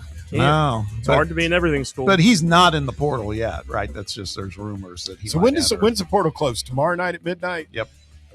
Yes. Do you think there will be a Shocked. ginormous name or two hop in at the last minute? Maybe one is what I would hope say. so. I don't know who it'll be, but maybe one. I hope it's somebody that Kentucky really wants and can't get. They keep acting like Momcilovic is in the bag for them too. No way. Oh, that would kill I me. mean, we didn't have any problem with them last year. I did go to that thread you referenced in the group about the whole Nate Ament hitting the portal thing that blew up on their. Oh yeah, there's a thread on Rupp's Rafters last night Yeah. of Somebody Kentucky fans who were fully convinced that Nate Ament was already in the portal, not going to the portal. He was already in, and that Kentucky was going to get him. Fake Pete Nakos got him. Yeah, I mean, well, and I read that thing earlier today that it's on their mind. And I've told you that I have a couple friends that are Kentucky fans that are like as grounded and level-headed as you'll ever find. And they say that's what drives them nuts is other Kentucky fans doing just that. Like whoever it is, like, yeah, we should just go get It's them. like the Vol Facebookers who are convinced that Josh Heupel just had twins. Yeah. Konzo Martin and Holly Warlick have passed away. And Al Wilson's kids on his own. Al Wilson is in a paternity dispute. Yeah. Currently, Peyton's feuding with President Trump. Oh, is he? Yeah. And there was a huge brawl. At the Ole Miss baseball game. Yeah, chick fight, sounds like. Yes. Ow. Cat fight? At number 2, former Georgia wide receiver Zachariah Branch, who is widely expected to be drafted in the NFL about day 2, was arrested early Sunday morning in Athens, Georgia. Hold on. Can we guess? You can guess. It wasn't speeding. It wasn't speeding. Really? I was not speeding. Where was I? He was arrested on 2 possible misdemeanor charges. Branch is facing a misdemeanor charge of obstructing public sidewalk/streets and prowling and obstruction of law enforcement officer. He was booked at about 1:30 a.m. and released at about 3:45 a.m. after posting bond. Say that second charge one more time. Prowling and obstruction of a law enforcement officer. Wow. They crack his skull. Probably not. You got cracked skull. When you there's nothing that ticks me off worse. Can we get some muscle in when here? the police are arresting a guy, a knucklehead, and then there's a couple morons just standing there with their phone saying, "Leave him alone, let him go. He wasn't doing nothing." And then there's one guy that's just crack those. Those guys should automatically get their wig split. If I had to guess, just the bystanders. Yeah, they're interfering with the police investigation. I don't know if I can go there with you, Russ. Sounds to me like this is the kind of charges you get when the police ask you to move along and you don't move along. Yeah, those guys should get their wig split. We live in a society. Older Russ. All right. 68 Chicago Russ. Billy Club right over the dome. All right. Mayor Daley just came in. Yeah. Blood gets in your eyes. You'll think twice next time before you. Our resident Gabby Hoffman here.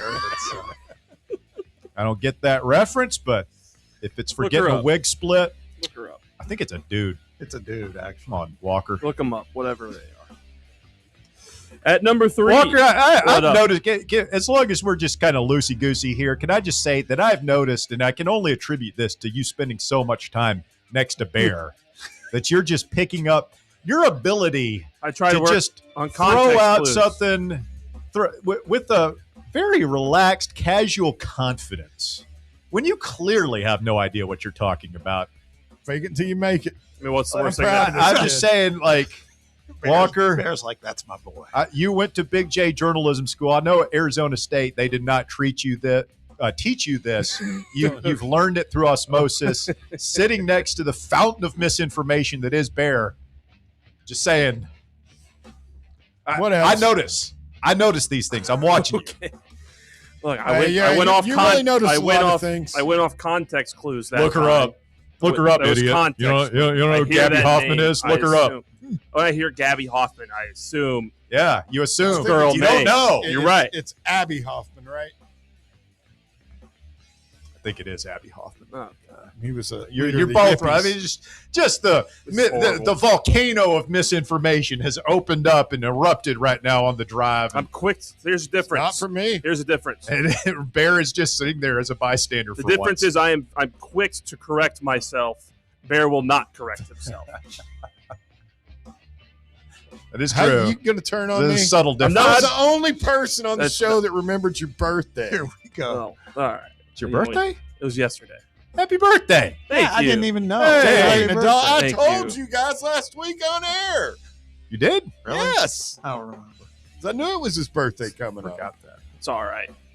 I even got him a birthday That's present. just something nice. What were you going to say? I was going to say Bob gave me the best gift of all and followed me on Twitter. I couldn't ask for anything more. Finally, We've only known him for like a year now, Bob. I know.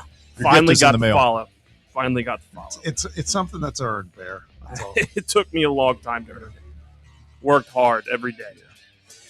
At number 3, there were a couple of major developments in the NFL over the weekend. On Saturday, the Giants traded former All-Pro Dexter Lawrence to the Bengals for the number 10 pick in the draft. And then the Bengals gave him a 1-year, $28 million extension. Also, earlier today, Adam Schefter reported this morning that Eagles wide receiver A.J. Brown is likely to be traded to the Patriots on or after June 1st for contract reasons. That would make sense. Diana Rossini, break that? Probably not.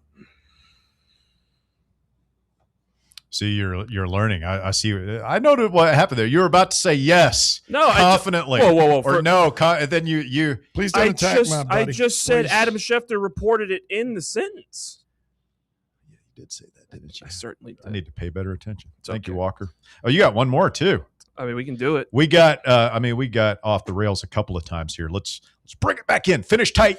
All right, at number 4, let's look at the MLB slate today to start a new week of baseball. The Red Sox and Rays already went final today, with Boston winning 8-6.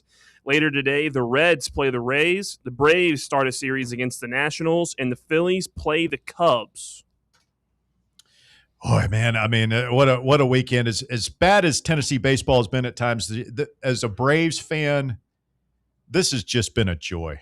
This has just been a real nice surprise. You and me both. For the love of God. Not only are the Braves the best team in baseball, the highest run differential anyway. I know. I see you guys over there, Bob. I see you guys. You see us over there in Cincinnati? Seeing our ops just flounder, seeing the Phillies, like I was watching most of that series this weekend, and like their fans are out. They want their manager fired. Just boo birds all weekend long, just feasting off the corpse of Basilio's Phillies. It's just an amazing experience. What did Basilio do? Phillies fan. And then, I mean, that's not half as pleasurable as watching what's happening up at Citi Field with the New York Mutts. The Queens literally cannot win a game. They are so down bad. They have the worst record in the National League. They're 7-15. And they still got the second highest payroll? They absolutely suck. Suckers and losers. Just absolutely terrible. Don't sleep on my Reds. We are 14-8, and we are 10-0 in one-run games. You guys are good. What blows my mind about the NL Central is, I don't have this in front of me. See if I can get this from memory. Like, all the teams are 500 or above, and the last place team, I think Chicago and Milwaukee are tied for last in that division. They're like a game and a half out of first. Yeah. They're all Chicago and Milwaukee are both 12-9 and last in the division. Speaking of Milwaukee, real quick, did you guys happen to see the Burt bomb that got hit this weekend? Hey, man, I know personal appearance isn't show fodder. Blake ain't missing many meals up there, is he? No. I haven't seen boy. I haven't seen He's kind of he's built like a damn grizzly bear to begin with. He was not svelte when he was here, but he is not trimmed it up at all. I mean, great baseball body. Oh, great he's baseball a throwback. Body. Yeah. Borderline fat. He would packs a punch. John Kruk in that. Like bunch. His pants, like how can you be that big and have no ass? Like his it's there. It's just the belt is like he has a big dude. He's just huge. Man.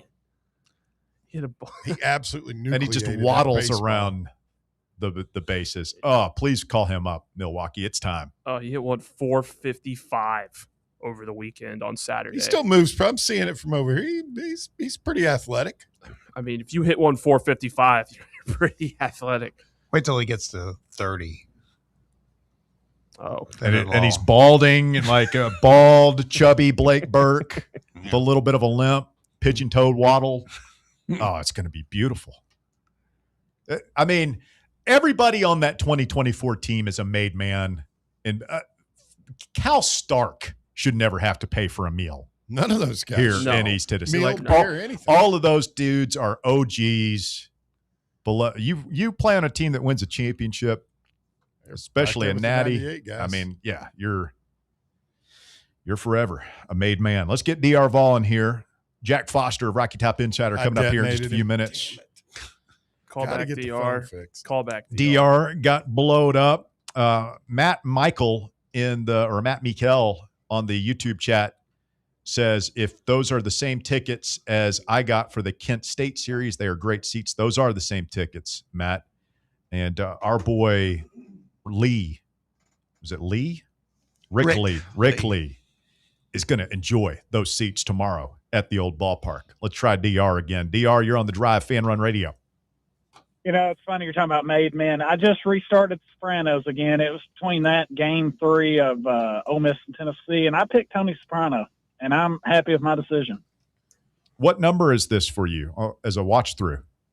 4th, I believe, which is going to tie it up for Breaking Bad. So, honestly, I think Sopranos is going to surpass Breaking Bad for me. I didn't think that would ever happen. It's just so great. It's a great especially series. The time period. Yeah. I've never rewatched Breaking Bad. I just finished rewatching it a couple months ago. I think I've been through it at least twice, maybe 3 times. I just watched. Go ahead, Bert. Go ahead, DR. Well, I was going to say, I just finished I watched Better Call Saul for the first time all the way through, and I was like, I'm going to go ahead and watch Breaking Bad. And I don't know who said it. Better Call Saul is not better than Breaking Bad. That was Russ. It's pretty good. No. Yeah. I said, what? Nobody said Better Call Saul is not better. It's not. He was the opposite. No, Breaking Bad is much better. Yeah, I'll raise my hand. I didn't say that Better Call Saul was better, but there are some people that felt they liked it better than Breaking Bad. There is a way. Yeah, we call them idiots. That's not true.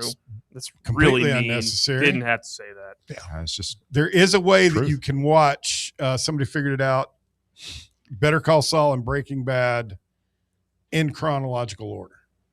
Yeah, you just watch Better Call Saul first. No, because Better Call Saul has parts that are. It's this whole thing. There's parts. There is a slight overlap in the end of Better Call Saul. What I was going to say was I watched. Did any of you watch Peaky Blinders? Oh, I've seen it like 5 times. Yeah. I love I couldn't get into it.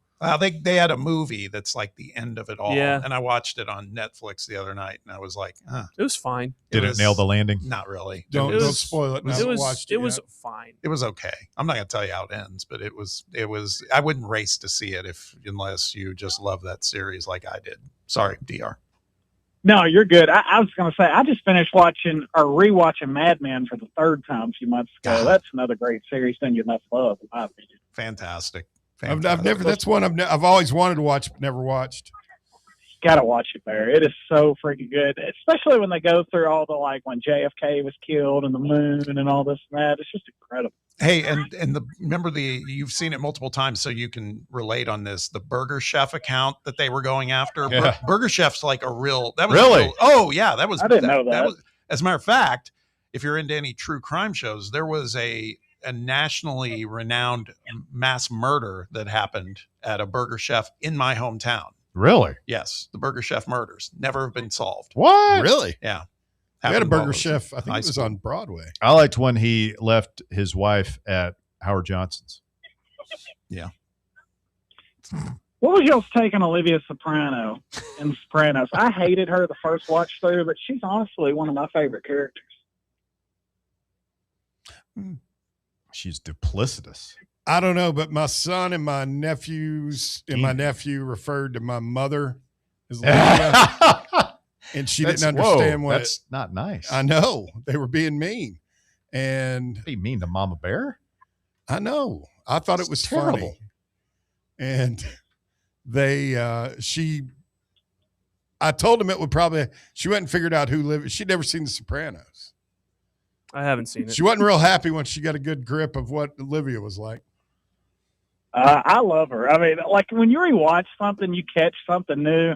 And I'm on episode 3 or 4, but Tony got to talk about her tomorrow, and she goes, "Oh God, I hope it's tomorrow." That's kind of how I felt watching us against Ole Miss, honestly. Oh man, we man, couldn't hit the damn ball, and it's just funny how things change so quickly. Like when Tony was here, y'all talking about Blake Burke. That just seems so long ago when Tony's riding down Gay Street, chugging the beer, and now we got people that are celebrating. We've won. What was it they said? 2 out of our last 4. I don't remember what the stat we've was. lost. We've won 1 out of our last 7 or 8 SEC series at home. Okay, that's what it. That was the stat. They're like, we've won, 4 of our last 6 SEC games. I'm like, yeah, but we lost a damn series.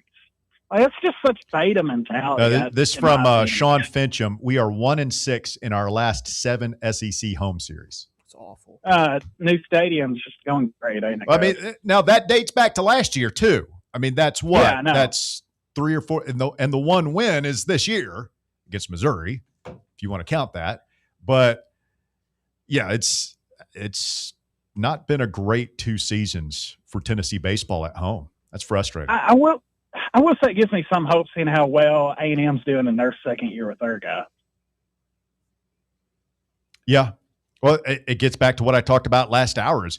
If we can retain this class, and you see Levi Clark continuing to flash, right? You see Jay Abernathy continuing to flash. Grimmer, man, what a great player he is. We all know what we have in Appenzeller.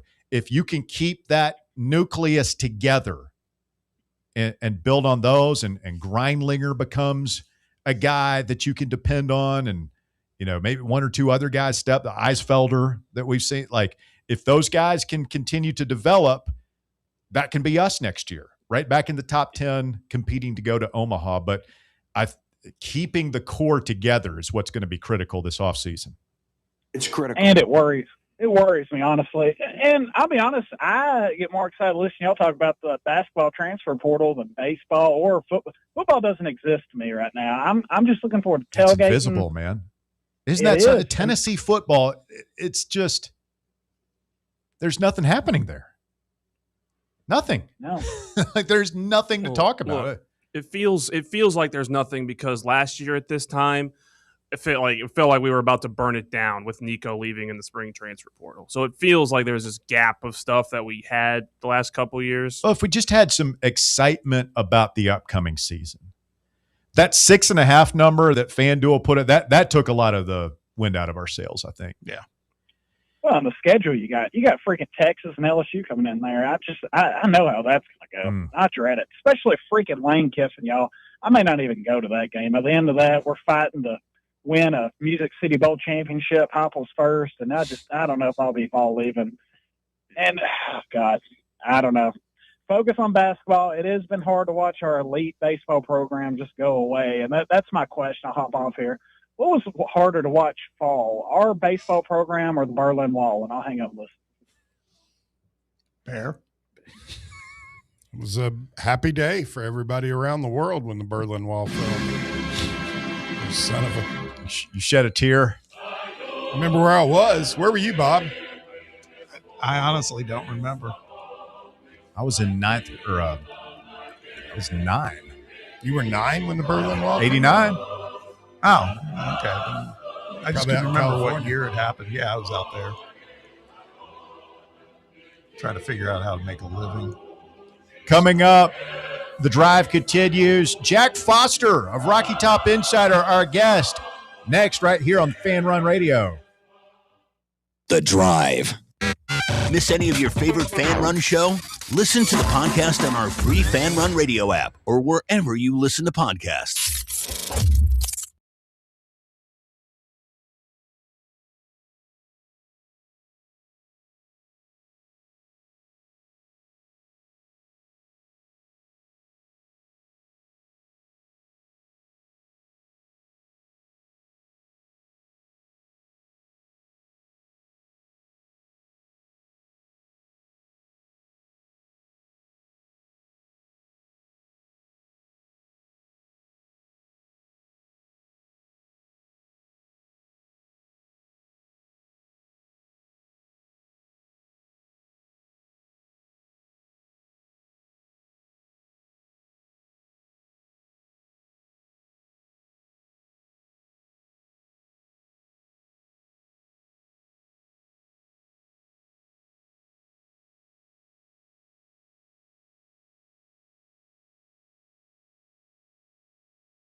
Smith, Bob Baskerville, Bear, Walker Smith, all along for the ride here today. And we've got Jack Foster of Rocky Top Insider standing by on the phone lines. Good afternoon, Jack. How are you, sir? Russell, I'm doing well. We got a big week in the sports world, of course, with the NFL draft, NBA, and NHL playoffs. So it's an exciting time. Very exciting time. And we can get you on to talk a little Tennessee baseball here as the Volunteers staggering out of the weekend, bruised, bloodied, trying to land this ship in the NCAA tournament. They have won one of their last 7, I believe. We just said, was it 7 SEC home series? Jack, why the problem for and this dates back to last year, by the way, when Tony Vitello was still here. Why the struggles at home for the Big Orange? Right. Yeah. Last year it ended with Tennessee just being so bad on Sundays, all those rubber games that Tennessee dropped, whether it was home or the road. But really this year you've noticed a disparity at home because I think, even the Georgia series, Tennessee lost on the road. The Vols played very well in Athens for the most part. And then, of course, the Miss State sweep. But LSU, an ugly weekend. And then the first 2 games this past weekend, very ugly against Ole Miss. That's something that I've had trouble putting my finger on. Obviously you see how the park can play to Tennessee's favor on Sunday with the wind blowing out a bit and bashing 6 homers, but that's such an anomaly to what we've seen. To get 2 hit on a Saturday is just unacceptable. To do what it did against LSU at home was very unacceptable. That is the worst Tennessee has looked all year. So, yeah, I don't really have a good answer for you. You'd think that Tennessee would be able to play better at home. It's not like the home crowd advantage is very strong in Knoxville. Maybe there's something to be said about that. Just the fact that Tennessee goes on the road, they have this chip on their shoulder. They play with a little more energy, urgency, attitude, and maybe that leads to better success where if you're in the friendly confines of LNS, you may just go through the motions a little bit more, lackadaisical, and then when the home crowd isn't just a complete game changer, then it really doesn't send you over the edge. So that would be the only thought I have, is just that when Tennessee goes on the road, they play with a little bit bigger chip on their shoulder and play a little bit better because of it. Hey, Jack, thanks for joining us. Kind of staying on that topic, you mentioned it, 2 hits against Ole Miss on Saturday night, only 8 on Friday night. After a weekend against Mississippi State where the boys, I think, had 34 or 35 hits over the course of the entire series, felt like maybe we had gotten over the hump on something there, but obviously not. And Ole Miss has some good pitching. But so do you think on Sunday, what was different? You talked about the wind blowing out a little bit, but also you just attribute some of that to Josh Elander talks about letting the horses run. I mean, I just wonder how you get back up off the mat, because there were some moments Sunday where they looked a little rough, but still, by and large, that was a very different type of game than Friday and Saturday. Yeah, and it was different from the Miss State series, too. I thought the performances in Starkville were so encouraging because guys like Manny had, presence in each game. Jay Abernathy had that huge Saturday, and I'm not going to say all, but a vast majority of Tennessee's hits in those 3 games were just, consistent hits in just single. It was situational hitting at a premium. Everything was just really consistent and overall just felt like a hitting baseball team. They weren't bashing homers left and right like they were Sunday. So even Sunday's performance feels all the more like an outlier because of the power that we saw from Tennessee, and we really haven't. And it really came from 3 guys when it comes down to it. Tennessee ends with 13 hits on the day, I believe, and you get 11 from 3 guys. So, it really was just Grimmer, Clark, and Ford went insane. Still some guys struggled like Blaine Brown and Manny Marin that you don't want to see.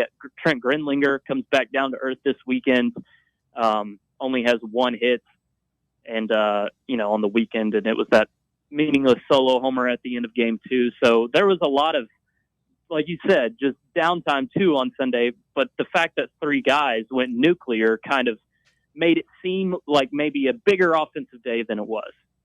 Talking with Jack Foster, Rocky Top Insider, this afternoon here on The Drive. And Jack, you see Josh Elander juggle the lineup again yesterday, and I feel like this has been a major like difficulty this season is just finding out who the guys are. And I'm not even being critical of Elander here because like I don't know. I don't have the answers. I haven't seen anything online or from people who follow the team, cover the team. There's like, oh yeah, that's what they ought to do. That'll fix everything. So just trying to figure out what the right mix, what the right batting order is. Who do you think, who are our two best hitters on this team right now? Yeah, that's a tough question because it's like, how do you answer that? Do you go upside? Depends on the week, right? Right. Yeah, I mean, I think Henry Ford is the best hitter on the team, like overall. After that, it's hard to say. I feel like Blake Grimmer is your best option at the plate after Ford because he walks and it doesn't feel like he ever really has a bad at bat. So I don't think Grimmer is, a star really or anything. And if you notice, he was, all of his homers he was still struggling a little bit with pulling the baseball, but just some stayed fair for him yesterday. But he works so many walks, and there's really never a weekend you come away from it thinking, wow, Blake Grimmer, what a liability he was. So I think his consistency would lead me to say he's second. I love what Garrett Wright brings to the table too, but from a hitting standpoint, I'm not going to put him over Grimmer. I would say Ford, Grimmer, and Chapman, with Ford a clear 1, Grimmer and Chapman 2A, 2B.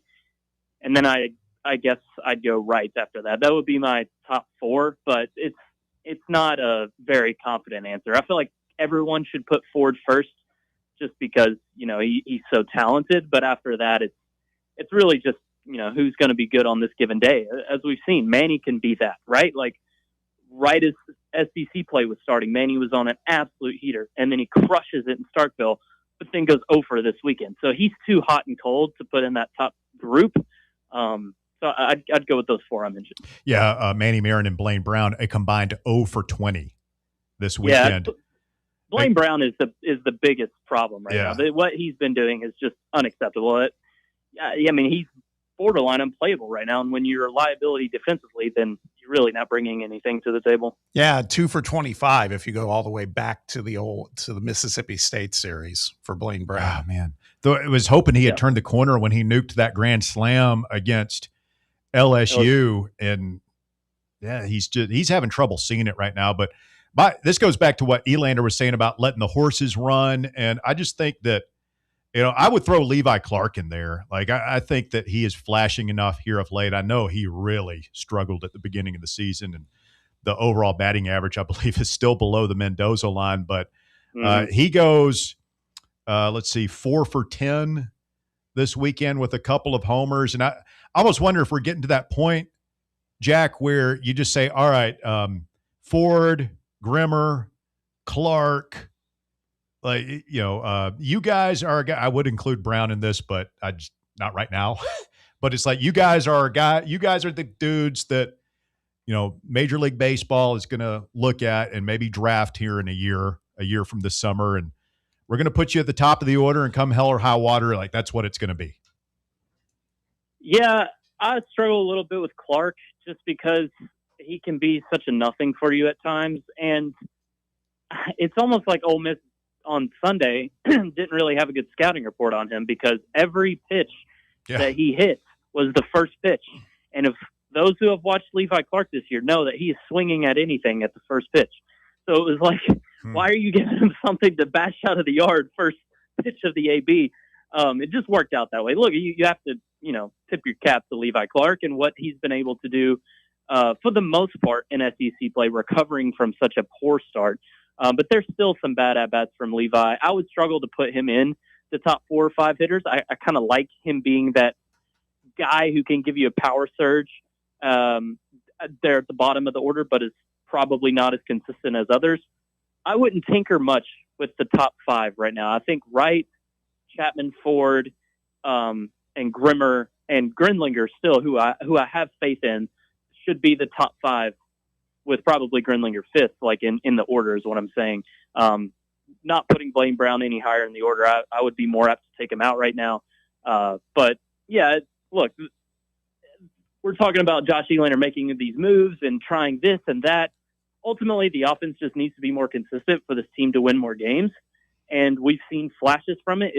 You need to start stacking these in a row rather than it happening here or there, and you continue losing series. Let's talk about pitching for a second, because we've been, and rightfully so, we've been touting Cam Appenzeller for weeks now because the guy's been just electric. Turns in a really, really tough performance, though, on Saturday. And my question to you, because you've been following all these games closely,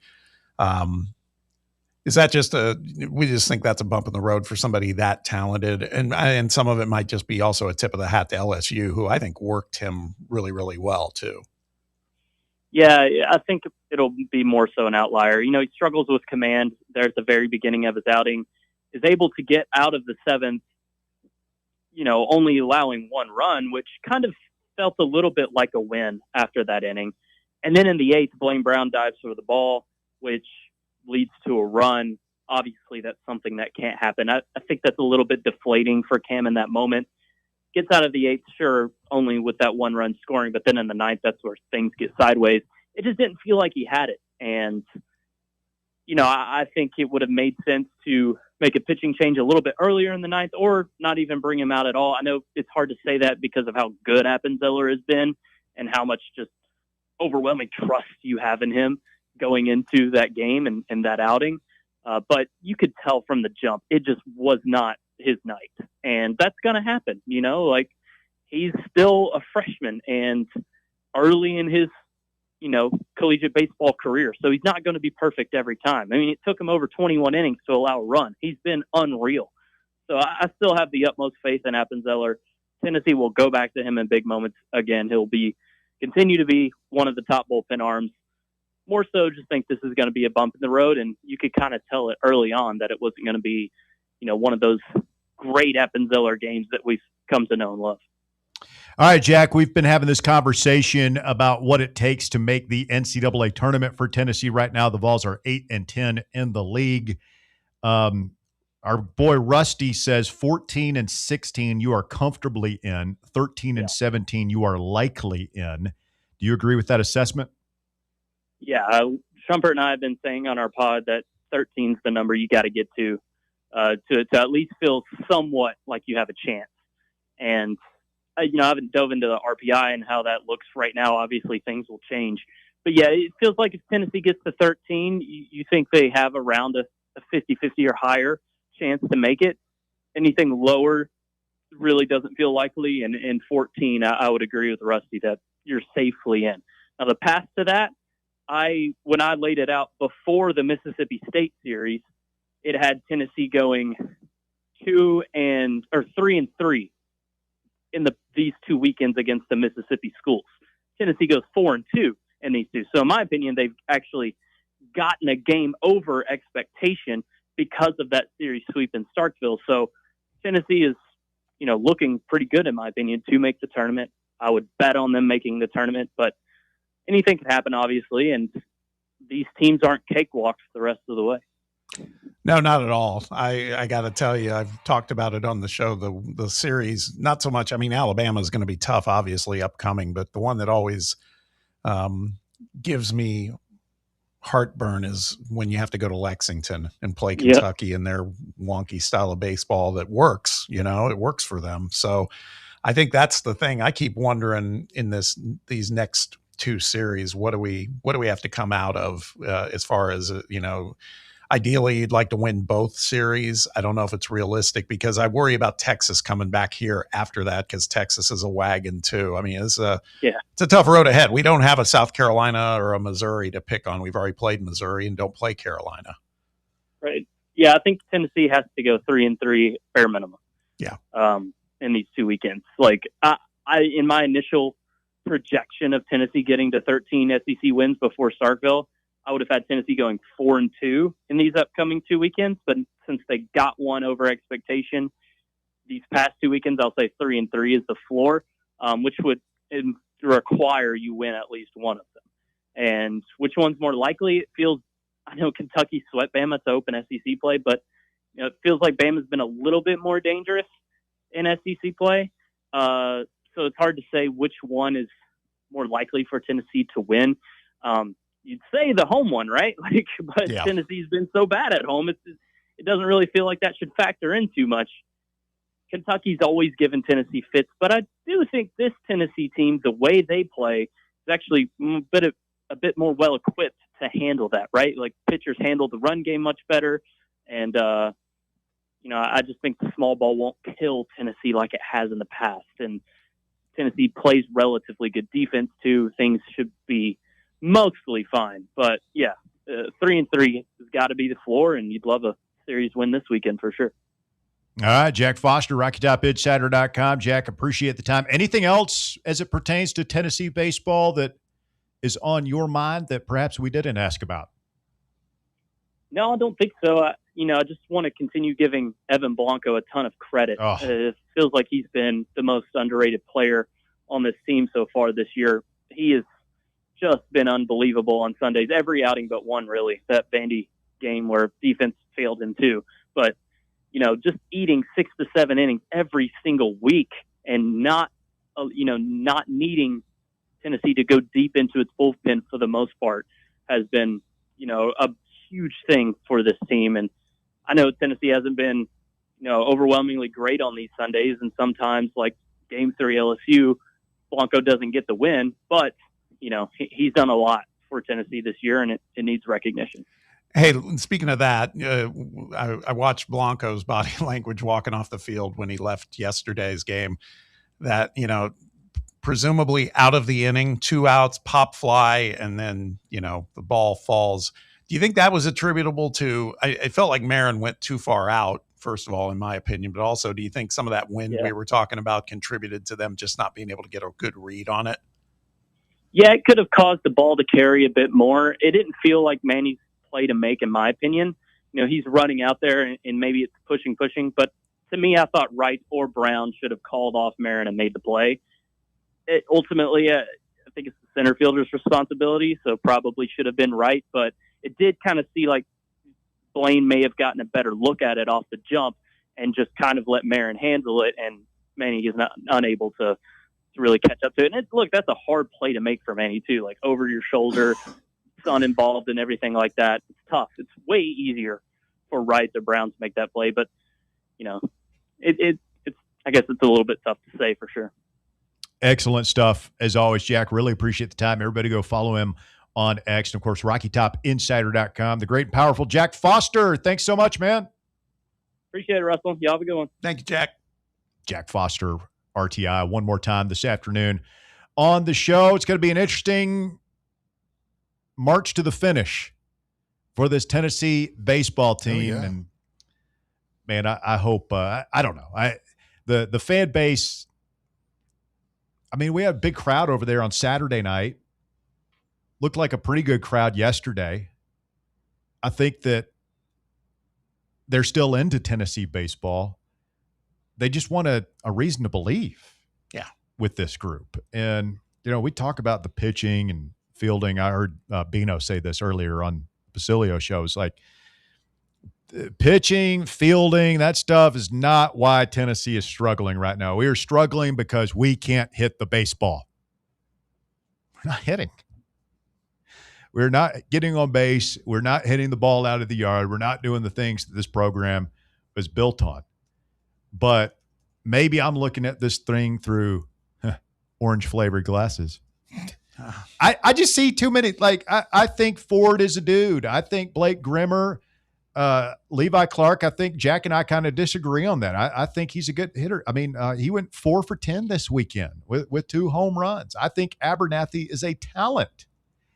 I think Reese Chapman is battling, and he's a rock for you out there in right field, but he should not be in your top 4 hitters right now. But he's up there because of necessity, because everybody else has struggled at some point, and Brown and Clark have not been able to keep it going after, Brown anyway, with a good start to the season.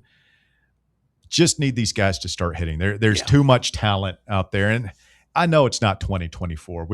This is not a team that's going to lead the nation in homers and OBP and all that stuff, but they're better than what they've showed. I feel confident in that. Yeah, I still, I I don't know. Again, might be recency bias, man. Yesterday gave me some hope. Yeah. You know, I know it was only 3 guys that were hitting the hell out of the ball, but still. They put it all together at the same time. Yeah, that's it. Quick break. You're listening to The Drive. Back to wrap up hour number 2 of the show right after this. The Drive. Streaming worldwide at fanrunradio.com and on the free Fan Run app. This is Big Orange Country's sports talk radio superstation. Fan Run Radio, Knoxville.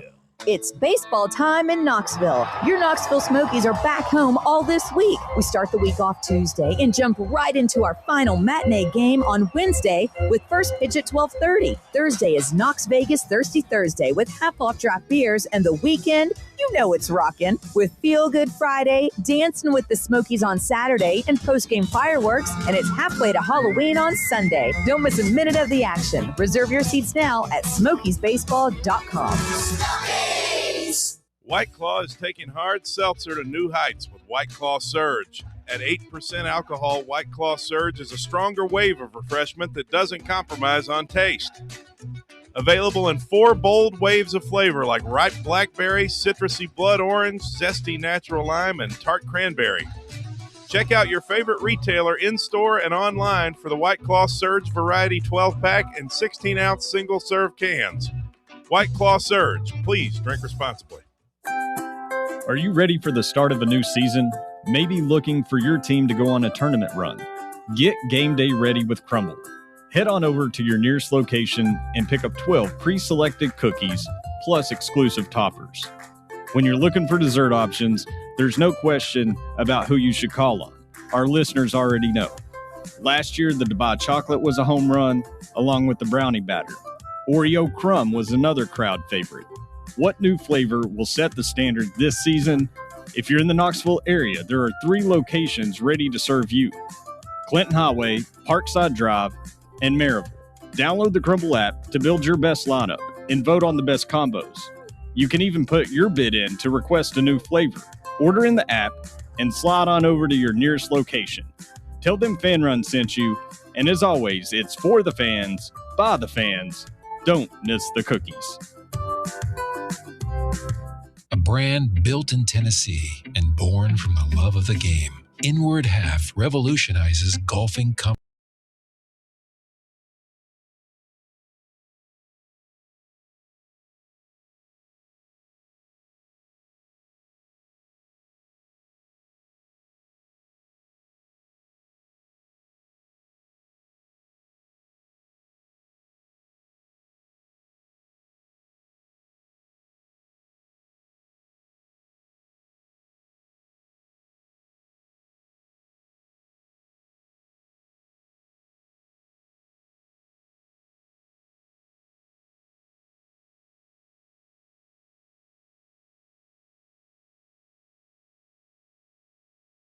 And the Levi Clark thing is interesting because, you know, last year he had that great start and we all thought, oh my God, here's the next Todd Helton. This is going to be the next home run king here.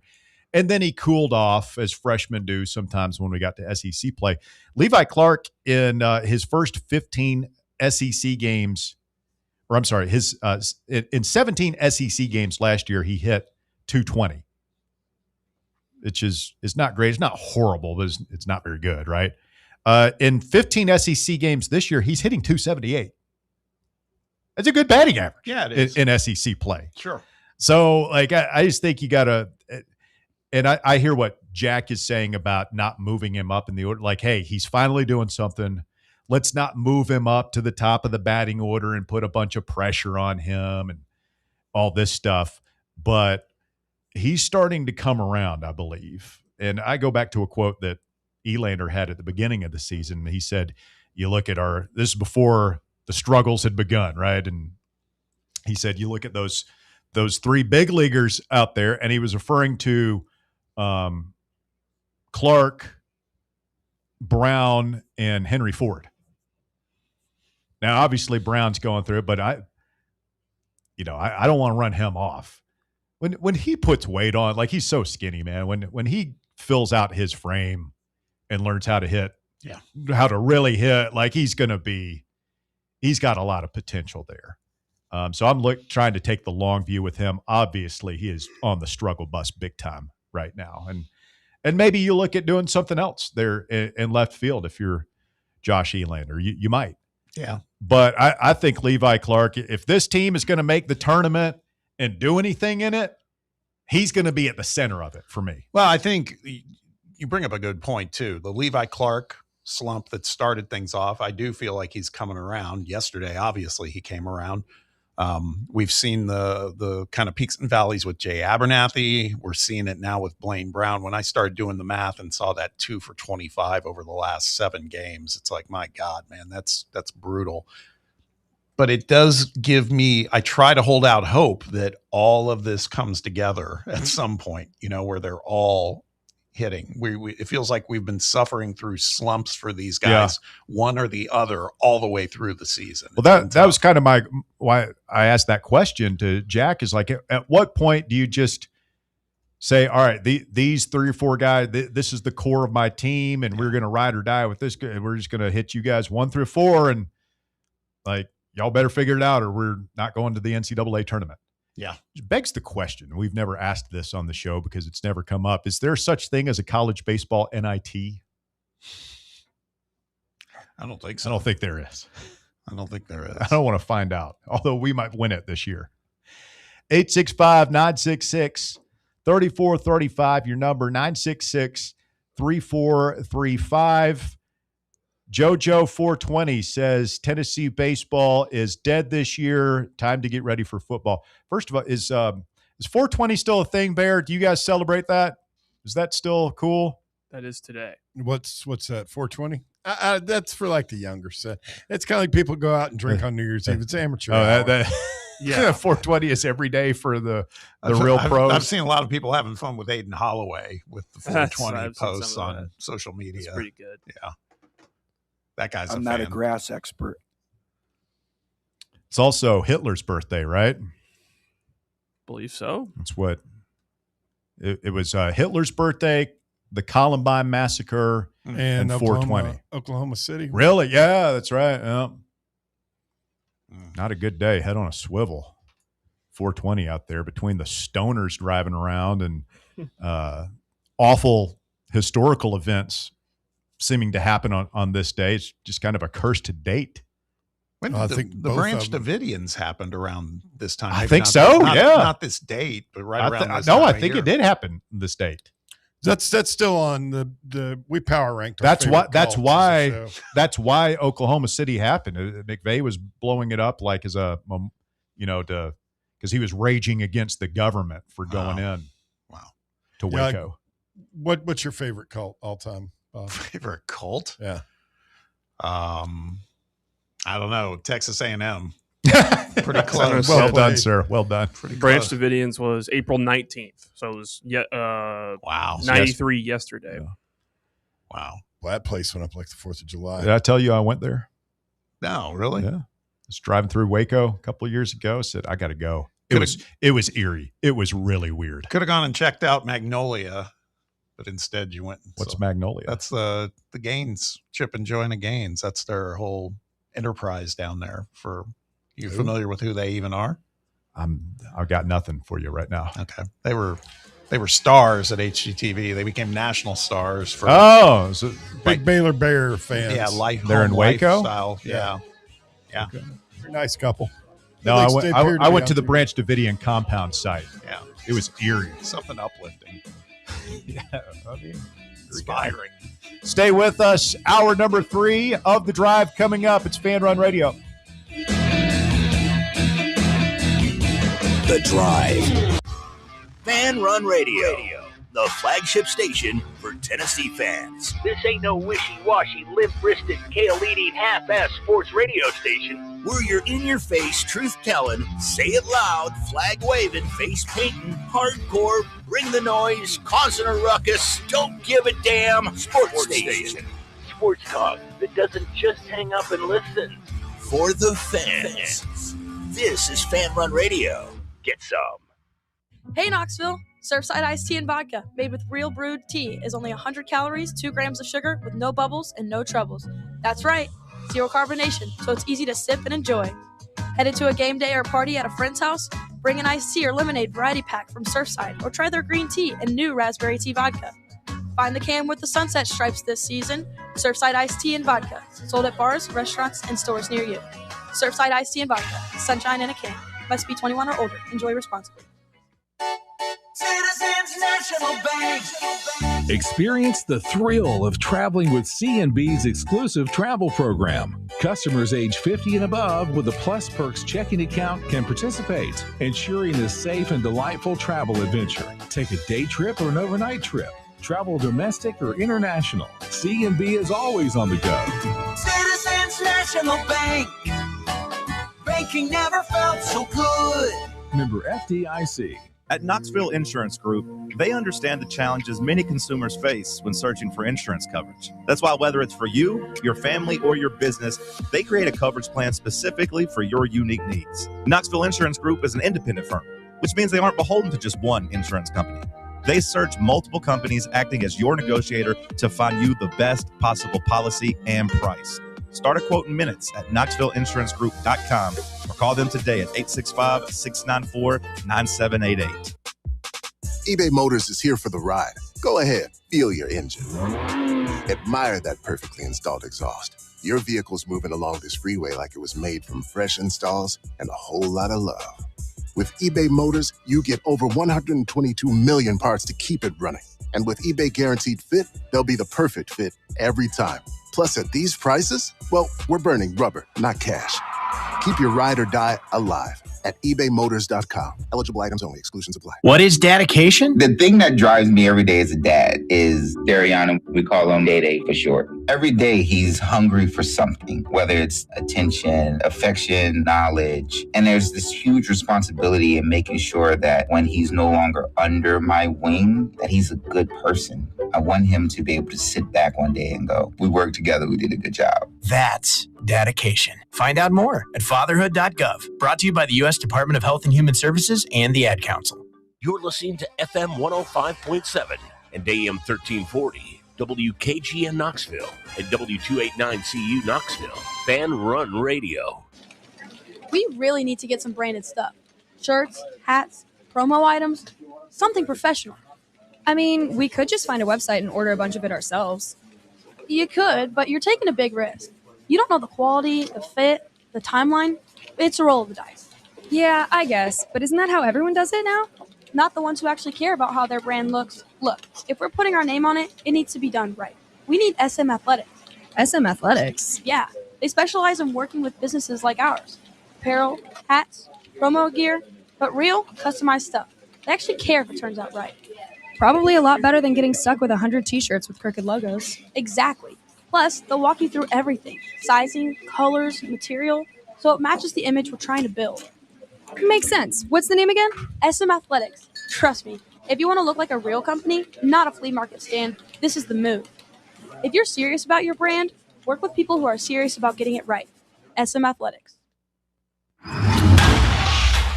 It's time for the Drive's Top 5 at 5. Quitting time on your Monday, 5 o'clock here on Fan Run Radio. Russell Smith back with you. It's The Drive, and we begin hour number 3, as always, with the top 5 at 5. Walker, what you got? At number 1, after committing to Rocky Top on Sunday, new Vols guard Terrance Hill Jr. is already trying to help get Wake Forest transfer Juke Harris, one of the top portal prospects, to Tennessee. Quote, great players want to play with great players, Hill said on the lowdown. So seeing my commitment today, hopefully he has Tennessee on his mind and we can kind of reel him in to get this national championship team put together. It feels like if we pencil Juke in, which feels safe, we're just missing another big and maybe best player available. Boy, I started up I didn't expect it. I did a little what if on social media yesterday. I said, just hear me out. Projected starting lineup, and I went with Rubin, Dwayne Brown, Harrelson, Terrance Hill, and then Lundblade or Ames interchangeable, one or the other. The other one's first guy off the bench. This does not because I didn't want to factor in Juke Harris because I know things sound promising, but we don't have him, nor are we certain to have Nate Ament, other ones. But boy, man, it got everybody going. And it's like, what it reminds me of is, we've talked about it, the deficiency still. We've gone from being super big underneath to not enough size underneath. Well, also with that lineup, like, that's still only 2 guys that can shoot the 3 on the floor because Harrelson's not a good 3-point shooter right now. Yeah. I'm just really excited about the possibility of Harrelson at the 4 with the wings that we've already got committed, and Juke Harris being one of those. And then, a really good big man, and we're putting a lot on is it Miles Rubin or Rubin Miles? Rubin Miles. No, it's not. It's Miles Rubin. Miles Rubin. We're putting a lot on him. He's not as big as Felix, not as long. Obviously hasn't played at this level. I trust in Barnes. He obviously thinks he can do it. Yeah. But a little bit of a question mark to me. But the guards and Harrelson at the 4 with the wings and the guards that we have me really excited. Go ahead, Bob. Well, I'm just gonna say it's me and Walker feel like it's getting borderline disrespectful towards Debo right now. Well, that's what I was gonna say. Is one way or another, I could see. I find it hard to believe. I do Barnes, keep forgetting about him. I find it hard to believe Barnes is going to go with a starting 5 that is entirely brand new players. That's why I think Brown is in the lineup somehow. Maybe he starts at the 5. For all we know, and Rubin, it's still these guys. But I don't want him starting at the 4. That would have me unexcited. Nothing against him, but if we're going to bring in all these guards and all these scorers, then let's on the floor. Let's play small and spread out and shoot it, man. Yeah. Let's not have the 2 big lumbering guys in the middle clogging up the lane for potential cutters and finishers at the rim. It's one of the things I talked with Terrance Hill about last night. And that was, the fact that he's only averaging about, at VCU, he averaged maybe 2 assists a game. That wasn't what he was called upon to do. He's of the belief he can distribute more. But I think in this new sort of approach that we're going to be taking offensively, he may not need to.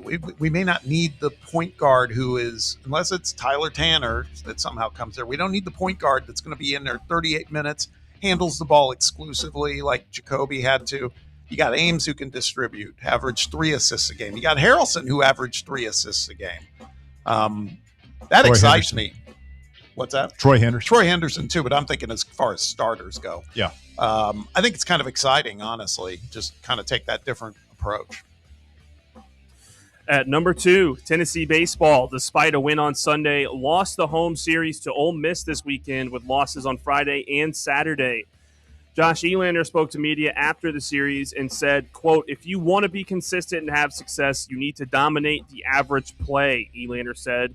"So that's where our focus needs to be on that, and then just keep stringing together quality at-bats." The Baseballs will have Lipscomb on Tuesday. The Bison of Lipscomb coming into Lindsey Nelson Stadium. Should be a fantastic evening over at the ballpark. Got to stay perfect in the midweeks and then shift our attention to Alabama.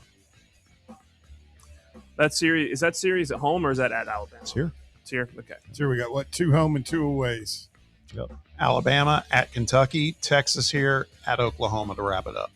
Okay. At number 3, Lady Vols basketball is added to its growing transfer portal class just this afternoon as Kim Caldwell brings in Auburn guard Harrison Koulibaly. Following a visit from Paris, France, Koulibaly just finished her freshman season with the Tigers, where she appeared in 31 games and started in 18 of them. This is now the 6th commit for Caldwell and the Lady Vols for this transfer portal cycle. You don't think she is any relation to former Napoli and Chelsea central defender Kalidou Koulibaly, do you? No, I feel like Koulibaly may be a common name. Maybe related to Bilal Koulibaly in the NBA. Yeah, could be Bilal Koulibaly. He's a good player. Kalidou was Koulibaly with a K. I believe so, yes. This is Koulibaly with a C. Great player, though. He was good. We got him when he was kind of washed. But He got in the back half of his career. I don't know where he's even playing now, if he is. Probably in Senegal somewhere. Could be. Well, at least the Lady Vols have a 6-man now. Is that what we got? 6? 6. Is that including the guard that's committed? That might be 7 then. Yeah. It's a 6 commit. So if you include the 1 freshman we have coming in, it's 7. Still got some work to do, Kim.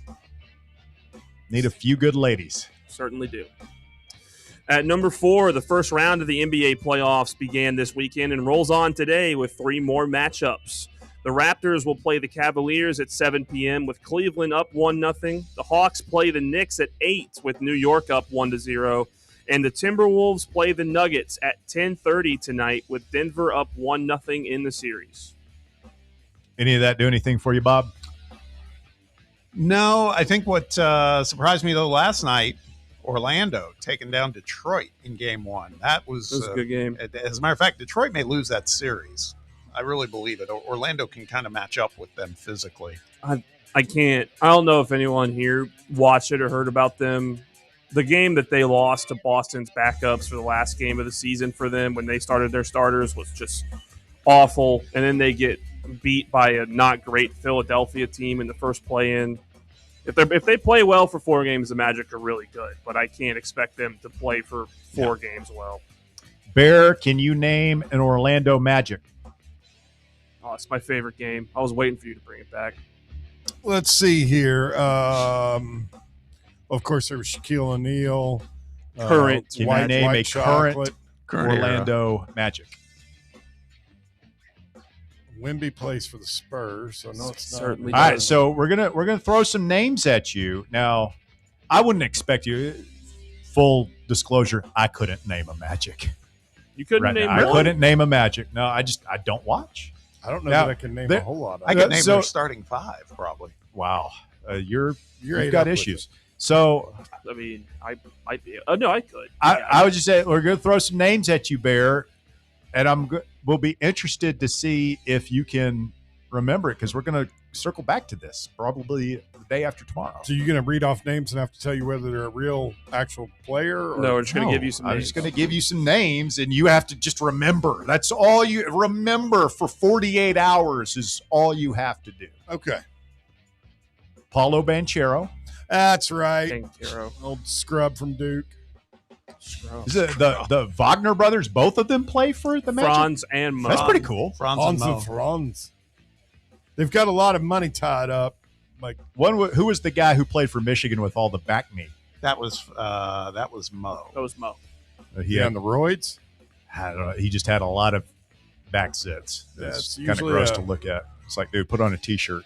Telltale sign that somebody's on the anabolics. Desmond Bane, remember him from the Grizzlies a couple of years ago? I remember from the Grizzlies, but that name sounds familiar. And Jalen Suggs. You remember him in college? Does that name ring a bell at all? Is he related to Terrell? The foggy recesses of your mind. You don't remember Jalen Suggs? He had one of the most iconic shots in March Madness history. It was.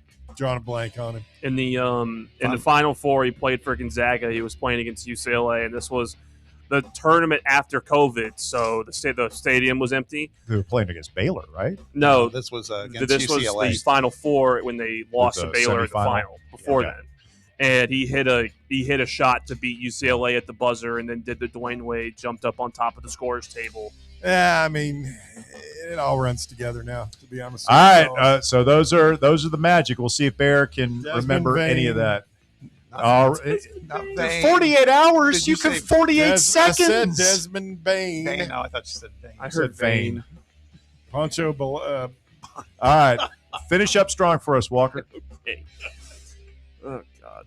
And at number 5, Russian law enforcement authorities have launched a criminal investigation after a circus tiger leaped into a panicked crowd of spectators.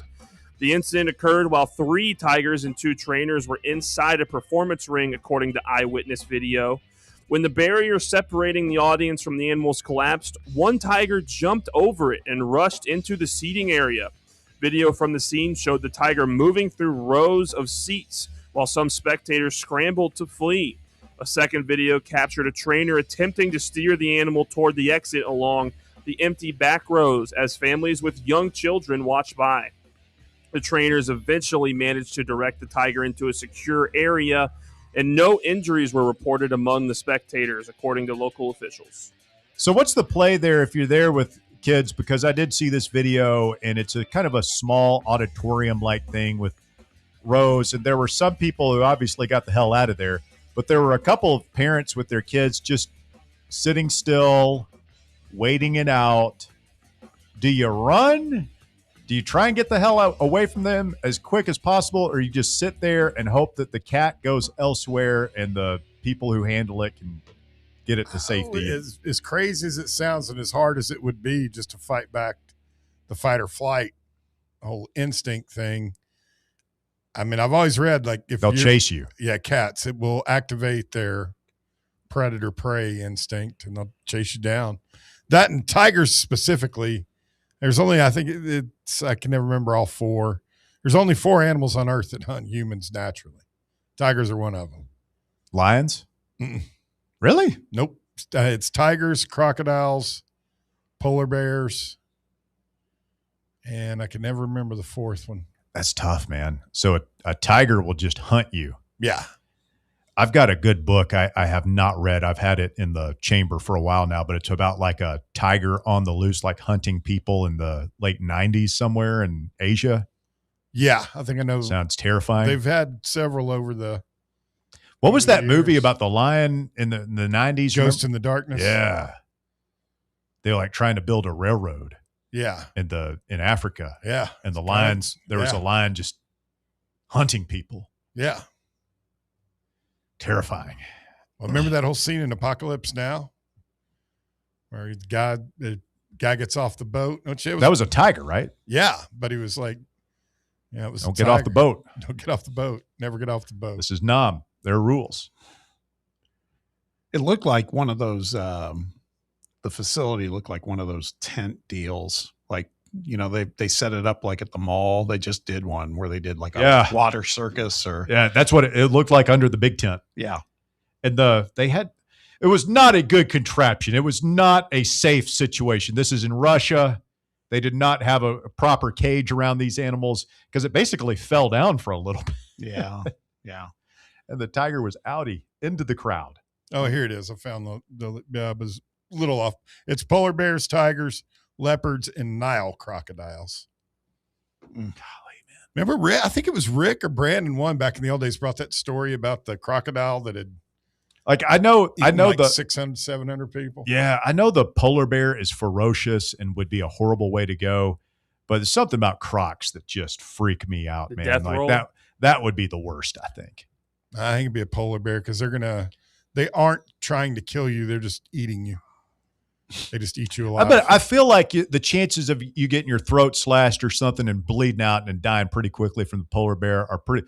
Like the crocodile is going to get a hold of you, and that's going to hurt. Like it's just going to be the worst pain. You're probably going to break your leg or whatever. It grabs you, and then you're going to be like trying to fight it. It's not going to let go, but it's going to be like rolling around. You're going to be in the water and the mud, just screaming for help, but nobody can get you.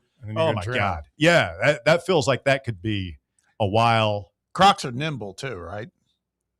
Isn't that the legend? They can move. They can run. Yeah, they can move. I don't know. Are we underestimating a leopard? Just having a cat drop on you like that and biting the back of your skull and crushing it? Yeah, I feel like they go for the jugular too, right?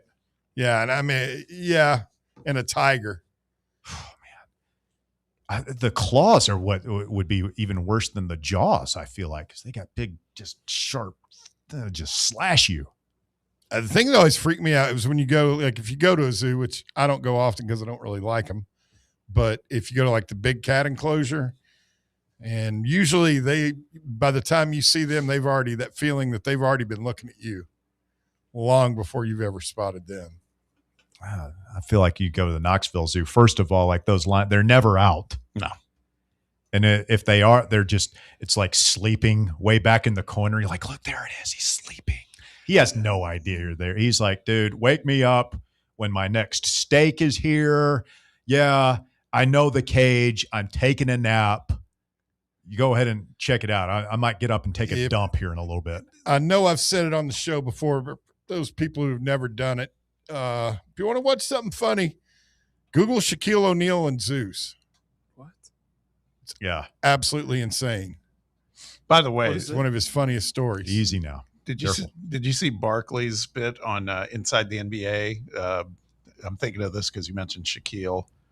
This week, it was sponsored by McDonald's, and Barkley just burned crapped it to all the over ground. McDonald's. Yeah, that was funny. Oh my God! And just Shaq. Chuck's looking good these days, man. He's been on that Ozempic. It worked. Yeah, what did Rose a sponsor of it? Yeah, he's like a spokesman for Roman. Shaq ain't skipping McDonald's. Barkley said, he goes, that's my favorite food: filet of fish, large fry, and a Diet Coke because I'm watching my weight. That's what he said he would eat like before games. Yeah, in the NBA. You ever notice that two-seaters always rocking that Diet Coke? I mean, I'll have like a duffel bag full of burgers and a Diet Coke. I mean, I think that stands out more, but I think chronically obese people are more often than not probably going for the regular Coke Classic. Hewitt Pruitt reminds us that the polar bear does, in fact, try to eat you, kind of like the bear would eat a deer. Really? Oh, God. Wonder what that would sound like. That's horrible. It would probably be a lot like this.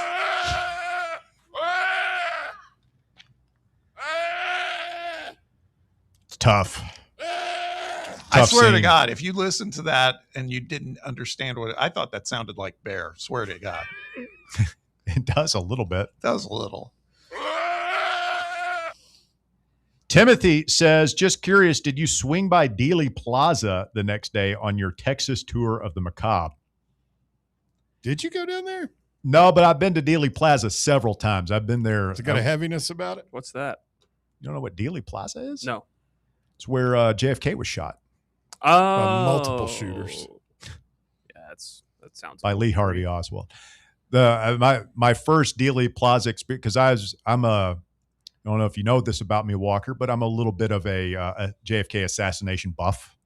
Been down the rabbit hole. Are you a conspiracy theorist Not at all. type? No, Lee Harvey Oswald acted alone. Okay. But the first time I went to visit my wife's parents they live in Fort Worth, and went down there to visit them, and was telling them about my interest and whatever. And my brother-in-law now was like, yeah, well, I can take you there. And my brother-in-law, Jason, not exactly he's, time is kind of vague with him sometimes. And we're running late for the plane. He's like, no, we're going to make it. It's great. I tell you, you're going to make it. So he pulls up through Dealey Plaza, drops me off the corner. He's like, all right, I'm going to make a block. You just got to take it in or whatever. He comes back and picks me up because we have no time. I'm like, we got to be at the airport. And so I just got out and stood there for a minute. I was like, okay, yeah, there's the book depository. He comes back, pick me up. We get to the airport and missed our flight. Only flight I've ever missed. It's awful. Because of Dealey Plaza. But I went back there. We went back a year or two later and did the tour and everything. Yeah. It's a little heavy. Yeah. I just sent you guys. This guy is awesome. Who? This a guy that entered the portal, but it's going to be, he's a basketball player, but he's entering the portal because he's going to go play football. Michael Osebansu plays at Missouri State. Boy, he's a load. 6'4", 289 with a 35-inch vertical jump. Let's go. That's like Zion numbers. He is huge. They got that picture of him. What a massive man. Imagine trying to take a charge from that guy. Yeah. Say plans to play defensive tackle or tight end. He'll end up somewhere. May end up somewhere small for a year. And he averaged 15 points and 7 boards a game. Are you going to get in front of that guy? Just go ahead and score. I mean, we got a spot to play with. We might as well have a circus act on the team. No, but my point is, then what the hell? What the hell was Jalen Carey doing, man? Because Carey's kind of a version of this. He's doesn't weigh as much, but Carey didn't look as put together. I mean, to me, Carey looked kind of, I'm not going to say soft because he's a really tough kid. Soft in that it was obvious to me that he did not work as hard is like most Tennessee players. You're used to seeing the basketball player. He didn't look like the rest of the basketball team. I don't know if he's kind of pudgy. I don't know if you can be. I'll say I don't know if you can be as good of a rebounder as he was in the SEC if you're not working hard. By the way, Bear, you have reached your quota for the week on fat shaming. Okay, already. Just let you know. I caught your little two-seaters comment just earlier in whatever you put just me said. On a pitch count. Not well. What about your boy over there? Who? Bob, your boy. I pointed at you. That means I you. didn't see. We're going to put him on a pitch count for Sterl the Pearl. He hasn't. I haven't talked about Sterl. The only time Sterl gets brought up these days is you guys. Or is it? I've heard just a tremendous nickname. God. Hollerin' Helton. No. Hollering Hinton. Hollering Hinton. Hollering Helton. Hollering Hinton. Sorry. Screwed that up. Yeah, I did. Quick timeout. It's The Drive, 865-966-3435. Call or text us. We're back with more right after this. The Drive. Can't get enough Fan Run Radio? Be sure to like and subscribe to our YouTube channel by searching for Fan Run Sports. Are you thinking of buying a home but don't know where to start? Well, call VFL Josh Travis, your local mortgage expert with Foundation Mortgage, based right here in Knoxville. Whether it's your first home or your forever home, he'll keep the process simple every step of the way. To get started, visit mortgagebrokerjosh.com or call 423-312-9777 today. Foundation Mortgage Company, LLC is an equal opportunity housing company. NMLS number 1387311. Ball fans, reimagine your home at Broadway Carpets and Flooring for any remodeling or building needs. With a variety of carpets, rugs, hardwood, vinyl, and stone, Broadway has all the flooring and installation options you're looking for, including pet-resistant products like Pet Perfect Carpet from Shaw Floors. Visit their showroom in downtown Knoxville or the location in West Knoxville located on Kingston Pike near Pellissippi Parkway today. Hi, I'm Dr. Jacob Wolko. Here at Knoxville Smiles, every smile is unique and every smile has a story. We would love to get to know you and help you smile brighter with confidence. If you've been looking for a dental home that treats you like more than just a set of teeth, we would love to welcome you to the family. Please give us a call at 865-539-1776 or visit us at knoxvillesmiles.com. Smile brighter with Knoxville Smiles. Hey Vols fans, Cody Brown here. I grew up right here in Tennessee and know what it means when someone says, I've got your back. That's why you can trust Farm Bureau Insurance of Tennessee. Whether it's your home, your vehicle, your family's future, or the business you built from the ground up, we will show up for all of your insurance needs. We are Tennesseans who understand what matters, which is doing right by you. Insurance is not all about just paperwork and policies, but it's about the people we insure every day. So if you want insurance that hits home, give me a call at 865-992-3871. Go Vols.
Tuning into the program this afternoon.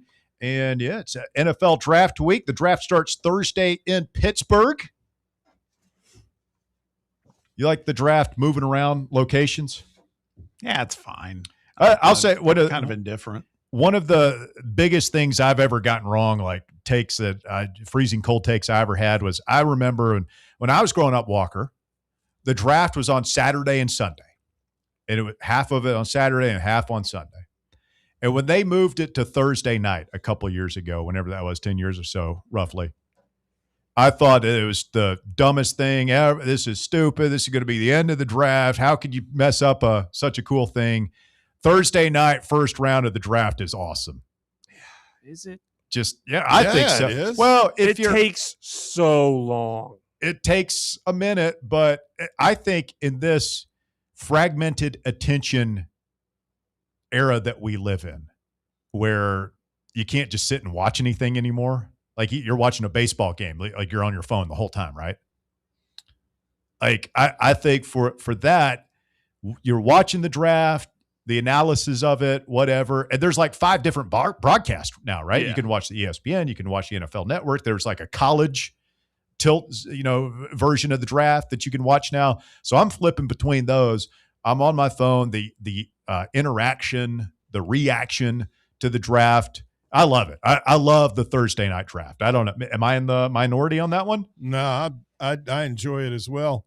It's going to be different this year, though, because we're playing baseball, so I'll be watching that. We do have I don't think it's come up yet, but baseball game 1 against Alabama's on Thursday. Walker's So give me a Thursday to Saturday. Didn't know that. Yeah. Didn't know it. Colton Hood has apparently been invited Thursday night and accepted. Yes, he will be there.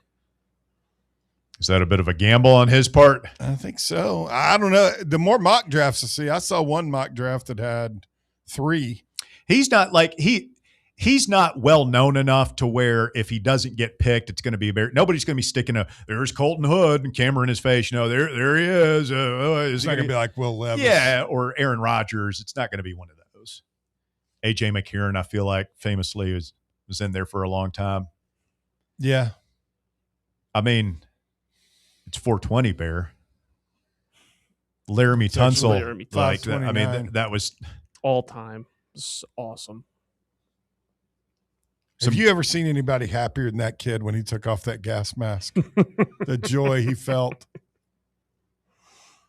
It was ridiculous what they did to him. I don't think it was very funny when cost him a couple $1 million. I think if he had it to do over again, he'd probably wait. I might not even watch the first round of the draft this year. What? Well, my team doesn't have a pick anymore, which we drafted Dexter Lawrence from the Giants. Yeah, we don't have a pick either. Colts, they made that Sauce Gardner deal last year. How's that one looking in hindsight? I think Sauce will be all right. I just at the time it seemed like a good idea. No, it seemed like we were going all in because that was back when the Colts, I think, only had like 1 loss before Daniel Jones got hurt. Exactly. Whatever happened there. Exactly. Big Dog West Tennessee says, "Is the zoo already on the list of awesome things Bear hates?" Prominently.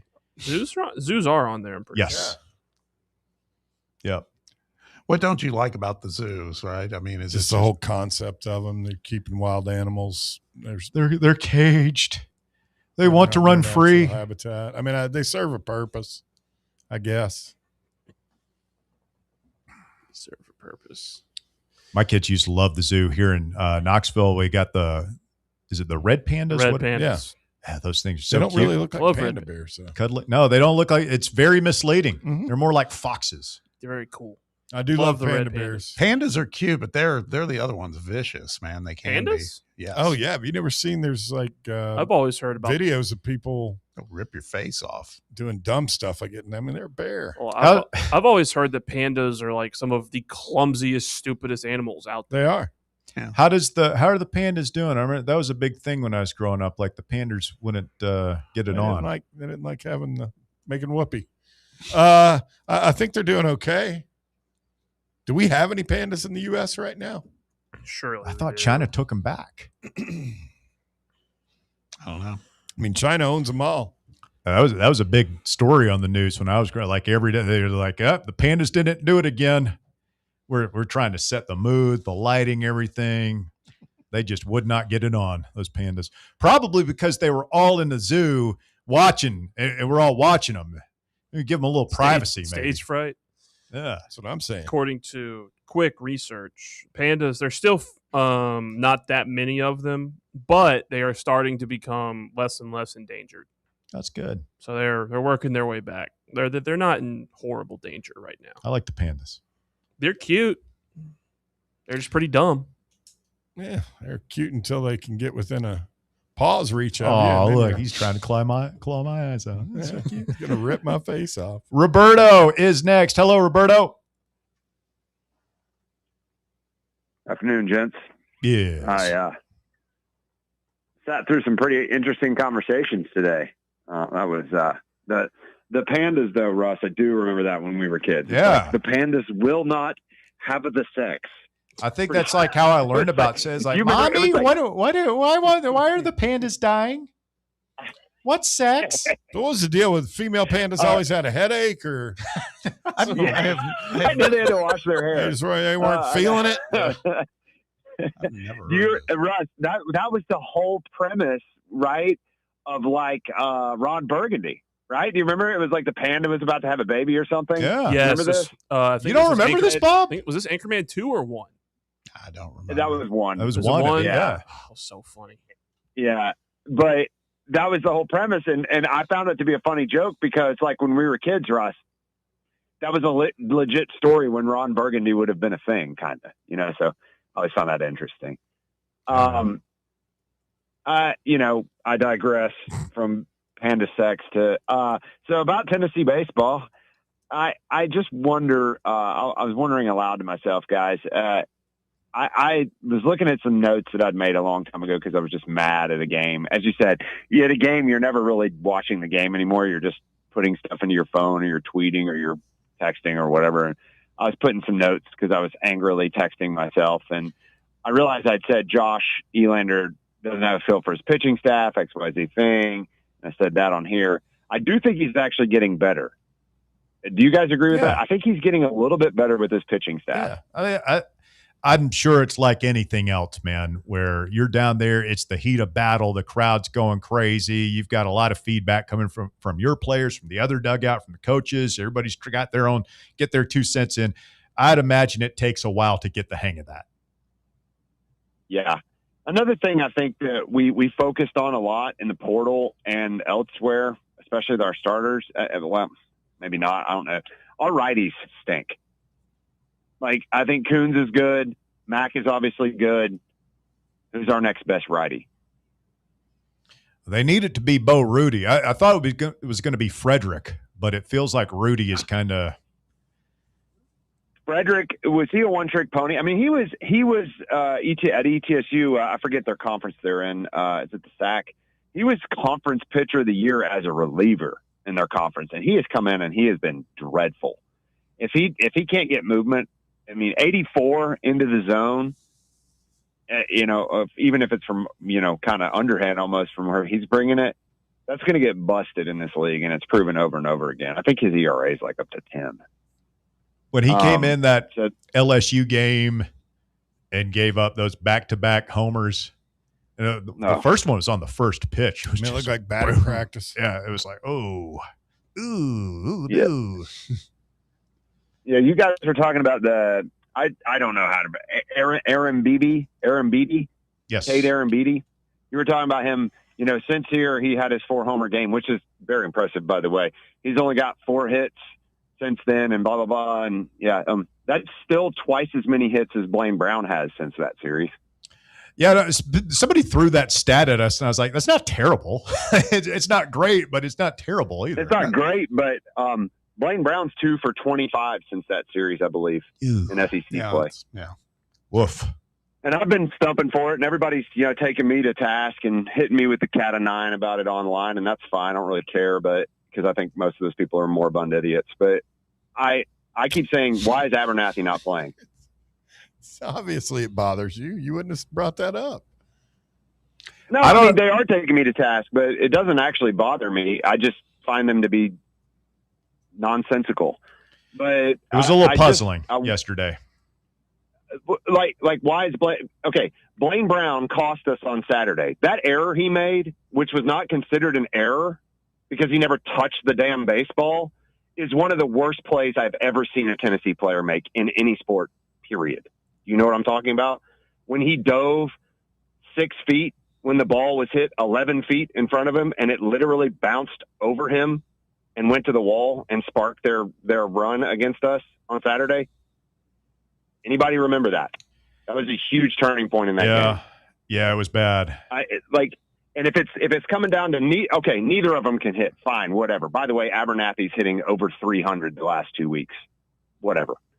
Let's say it's equal on the bat. Abernathy's better on the base pass. He's a better glove, and he's more versatile. You can actually play him at second if you have to.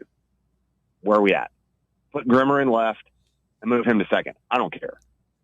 But he sets the table better, and I promise you this. Did you hear the stat they ran on yesterday about Blaine Brown? He hits 78.9% of his balls to basically a 20-foot sliver and into the outfield. Yeah. It's awful. I think that, I was watching a thing about the Braves right now, and Austin Riley, who's slumping hard to begin the season, has started to turn it around. And he talked about, just driving the ball through the center of the field, going opposite field. And if you do that, home runs will just happen. And I think that's what Levi Clark is doing right now. It's okay, stop trying to pull everything and hit it to the moon. Just try and hit the ball hard right back up the middle, and home runs will happen. Did he ever yesterday on that one that went over the batter's eye? That was dead over the center field. Oh, it's beautiful. If he gets going and Grimmer gets going, I think you said devote yourself to your 4 or 5 guys and say we're riding with you and we're going to the tournament with you, or we're not. I actually agree with that 100%. And then I'll leave you with this. It was weird to see Cam Appenzeller come down to earth a little bit because he's been so meteoric early in his career. But I'll tell you this, if you lob 88 over the plate in the SEC without movement and you're not locating, you're just piping 88, that bomb that Becerra hit is going to be a thing. That's going to be a thing a lot of times. Yeah, 88 is nothing in this league. So I'll leave you with that, guys. Thanks for your time. Thank you, Roberto. Appreciate the phone call. Roberto drops off. That creates a line available for you at 865-966-3435. 966-3435. I'm glad that fans are still frustrated, man, because as just doing what we do here on the radio, my big concern is apathy. I'd rather have anger than apathy. Yeah. People are We've still seen the apathy in the football program a few years back, and that was miserable. You don't want to get there. And I feel like if Roberto sounds harsh, it's because he's saying basically what I was saying. There's too much talent on this team not to make the NCAA tournament. At one point coming into the year, I thought that this team had, with this pitching staff and some of these bats, thought they had Omaha-like potential. Okay, so I've backed off on that expectation a little bit, obviously, but we should at least make the tournament. Yeah. I think we're there. I still believe they make the tournament. I just don't know. I'm not expecting a very long postseason for these boys. Well, not with that attitude, Bobby. It's again, it's hitting. The pitching is pretty awesome. At least the starting pitching. I think so. Yeah. Okay. Mac gave up a couple of hard hit balls. It's the SEC. It's college. It's college ball. It's not Major League Baseball. You're not going to win majority of your games 4-2, stuff like that. You're going to be, especially late in the weekends on Sundays, you're going to be in games that get wild, right? That get out of control. What was the final we were talking about over the weekend? Georgia, Alabama. Georgia beat Arkansas 26-14 Saturday. Imagine being that pitcher that gave up I don't know how many runs. You give up 14 runs as a pitching staff, you're like, oh, that was a bad day. Good thing our offense can hang up a football score. Yeah, what are the odds you score 14 runs at home in an SEC game? What are the odds you lose? Let alone get run ruled. Yeah, they did get run ruled, didn't they? Crazy. It's insane. I wonder if there was one guy, because you've seen this happen, if they just left one guy in there just to not use up all the rest of their arms. Yeah, I'm calling it up right now, the box score. Of course, I'm getting the wheel of death. Yeah, was it I don't know, man. At 14, I doubt it. That sounds like a shootout. It sounds like a football game. Peyton Lee had the best line for Arkansas pitching. 1/3 of an inning, 6 hits, 8 runs, 7 of them earned. Jesus. What were the run totals though by inning for Georgia? Like where did they do most of their damage? The 9th they had 11. So Bear might be right. Maybe it was like it was 15-11 going into the 9th. And they went up 26-11. And then at 15-11, you're in there. Yeah. Yeah. I mean, like these are the kind of games like when Tony's teams that went to Omaha, it feels like there were always a game or two like that in a season where against SEC teams. Remember that Sunday game in 24 at Florida?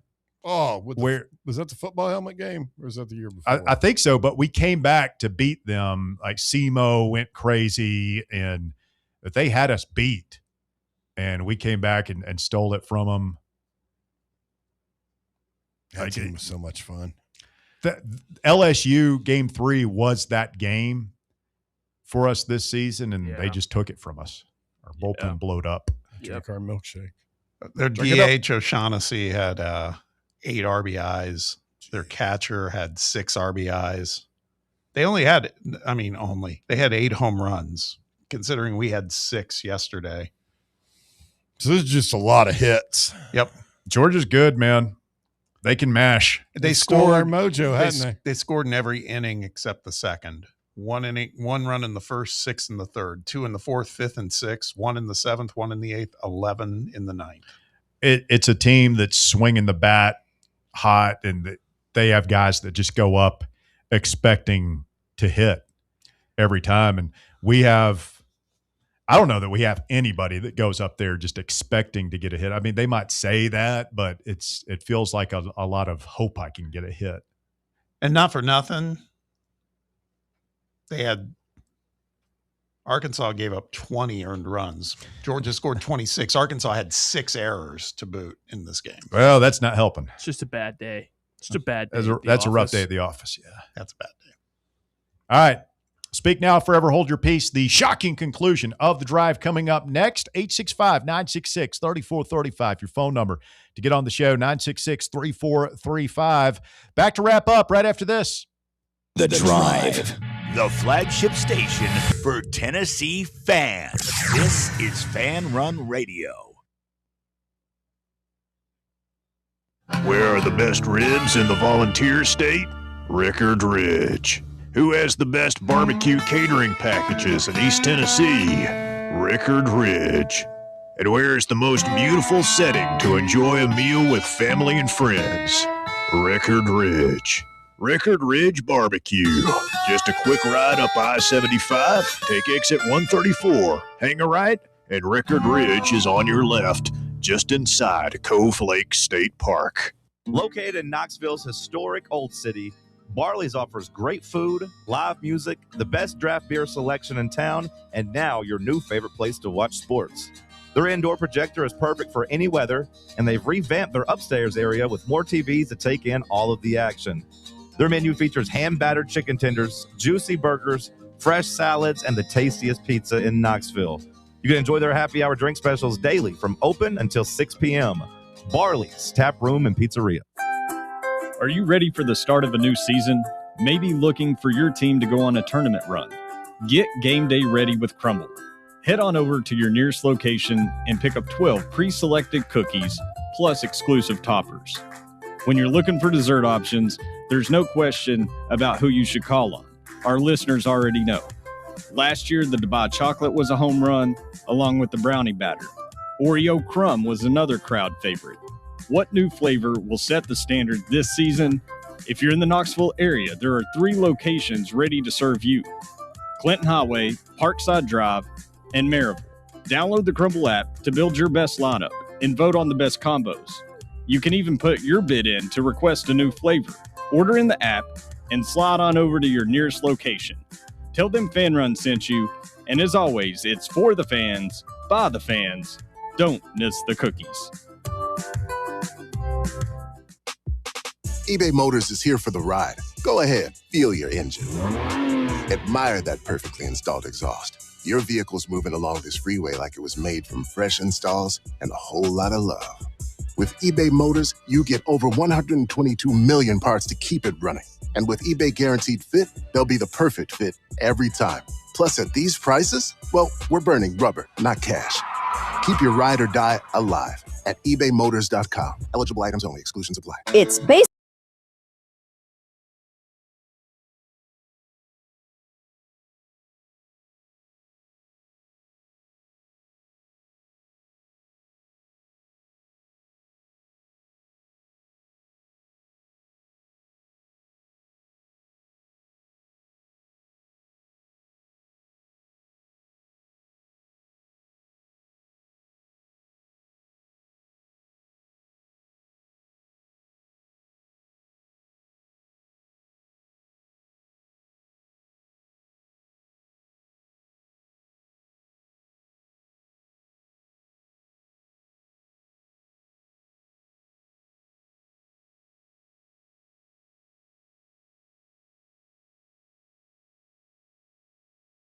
That on social media earlier, they're having I told you it's going to be a zoo. Who thought that was going to go smoothly? First of all, I mean, even if I feel like they've done it before though. Like it has. I don't if remember. it hasn't.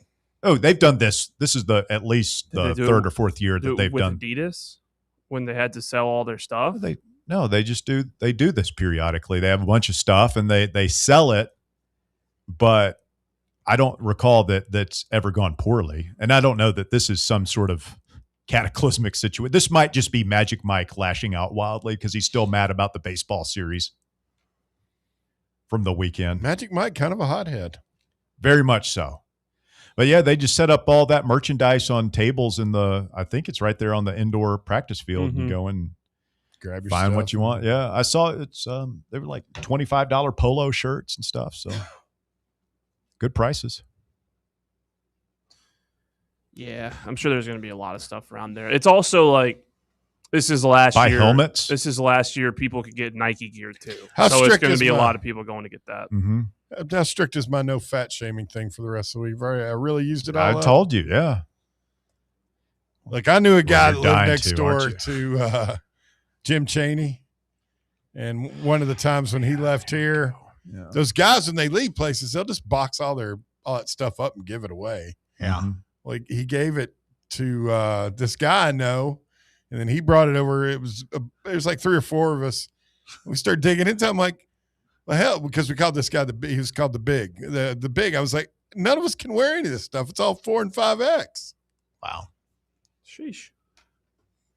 I think Jim Chaney, they were just using like shower curtains at one point, just kind of. I gave one of them the nicest like thing. It was really nice. I mean, if it fit, I would have never given this thing away. But again, it was like 4 or 5X. I ended up giving it to Raj. Juan and only Juan says China had those dogs painted as pandas, so they might not have as many.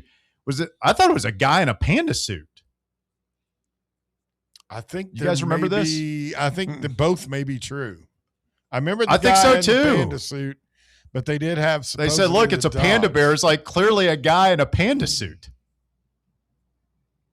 The Chinese zoo, they were trying to yes, I remember this. Pull one over on them, and yeah, they might have had some dogs too painted up, look like pandas. According to my crazy mother, you can go to the Smithsonian.com, I guess. Mm-hmm.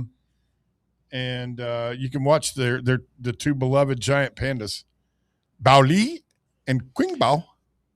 Okay. Oh, but you have, but inside their between habitat, that and your shack zoo. at the zoo store, I mean, you have walked right up to the edge of the minefield a couple of times today, and You got just to be careful. You got to. Good Lord, man, are you trying to get us canceled? No. Easy. That's how you pronounce it. This is stuff like this is why I'm just trying to. Please, you don't have to. Bao Li. No, you don't have to use the accent, dude. That's how you pronounce it. So when I say somebody from like south of the border's name, I'm not supposed to. It's supposed to have a rolled R sound in it. No, I'm not supposed to do that. You just do your best bare Americanized version of that. That always irritates me. Use your own voice. when the reporters try and say something like when they're clearly not of Latin descent, but they try and just like lapse into a Latin accent to like tortillas. It's like, dude, come on, just say tortillas. I got a lot of grief from my wife when we were in Russia adopting our first child. We were at like we had just gotten there and I just wanted to eat something. We went to a hot dog stand and she insisted I asked. Got hot dogs in Russia? Yeah. Well, Cool. a Frankfurter. And I, of course, said, a Frankfurter, and she goes, what was that? Why did you have to like flex some sort Trying of to blend in there like Chevy Chase in European Vacation. Exactly. Not great at all. Before you went over there, did you realize the percentage of people that aren't from there that like in your hotel room, you're pretty much on camera all the time? I don't know what you mean, but they have cameras. Yeah. No, the hotel we stayed in. They're trying to collect compromat on you, Bob. Well, no, the hotel we stayed in used to be the former residence for the KGB. Oh, there you go. And probably cameras all over that thing. But now it was a commercial hotel. It's pretty sweet. Putin's got footage of you changing into your underwear. And imagine and whatever watching else you did basketball. Over there. Yeah. Bob watching Russian basketball. This guy doesn't do anything except watch basketball. What's wrong with him? What's wild too is, the sun would come up at like 3 a.m. or something crazy. Yeah. Oh my God. It would wake me up because you'd have to have your window open because there was no air conditioning in the hotel. And also a lot of working girls there. Oh, you have Baird's attention. This sounds even better than I imagined in my wildest dreams. Before we wrap, we didn't even talk about the AI rendition of Bear as a bounty hunter. That was like Bear the Bounty Hunter was pretty good. That was good. It was a much better the rendition. Pepsi was a nice touch. It was better. They massacred my boy. Yeah, that was like yours. It was like they put Bob's head on Walker's body. Whoa. Oh, wow. Happy birthday, Sparky. No, I looked at yours with envy. I was like, hey, man, why, I didn't look like that. Oh, now Bear's hugging him. Well, get away from him, you walking HR violation. I've been sitting on that one all weekend, Walker. I'm sorry. Mm-hmm. I mean, I don't know if anything has ever been more unnecessary to say. No, you're right. I'm sorry you had to hear that. That's not tough. Wow. Coming up tomorrow on the program, we will continue to dissect Tennessee's efforts in the transfer portal. Things going pretty well right now for Rick Barnes. He's got 2 or 3 more spots to play with, and sounds like we're going to be continuing to fish in the deep waters of the college basketball transfer portal. Very exciting. Can I leave you with one thing? Please. Iowa State transfer Audie Crooks. Yes. She's in for a $1.5 million payday at Oklahoma turn your mic State. off, Bear. I'm just gonna now. The boys are talking about her this morning. Tell me how tall. What's her statistics? Can he? I don't know. The story? I don't know. But she is now the 3rd highest paid women's basketball player in the world, behind Asia Wilson and Aaliyah Behind Moss. WNBA players. Yes. How much is she making? $1.5 million. The guys on Talk Sports said she was 6'3" and 380. Oh my God. Is that true? Wow. 380 seemed to. You're gonna make. Did they say 280 or no? They said 380. She's not 380 pounds. I don't know, man. It's but that's that payday is dude, she would crush me. It's a lot of paydays. 6'3", does not list her weight. I'm not seeing a weight. They're not. You're not supposed to ask a lady her weight. No. Do they want to be part of this thing or not? It doesn't have her weight on ESPN. No, really? It does not. No, it does it's not. a critical piece of information. I can't remember if it was Bubba or McClure, but I mean, I can assume. All right, that's going to do it for us. Thank you, Walker. Thank you, Bear. Thank you, Bob. I'm merely Russell Smith. We'll do it again tomorrow, 3 to 6, right here on Fan Run Radio.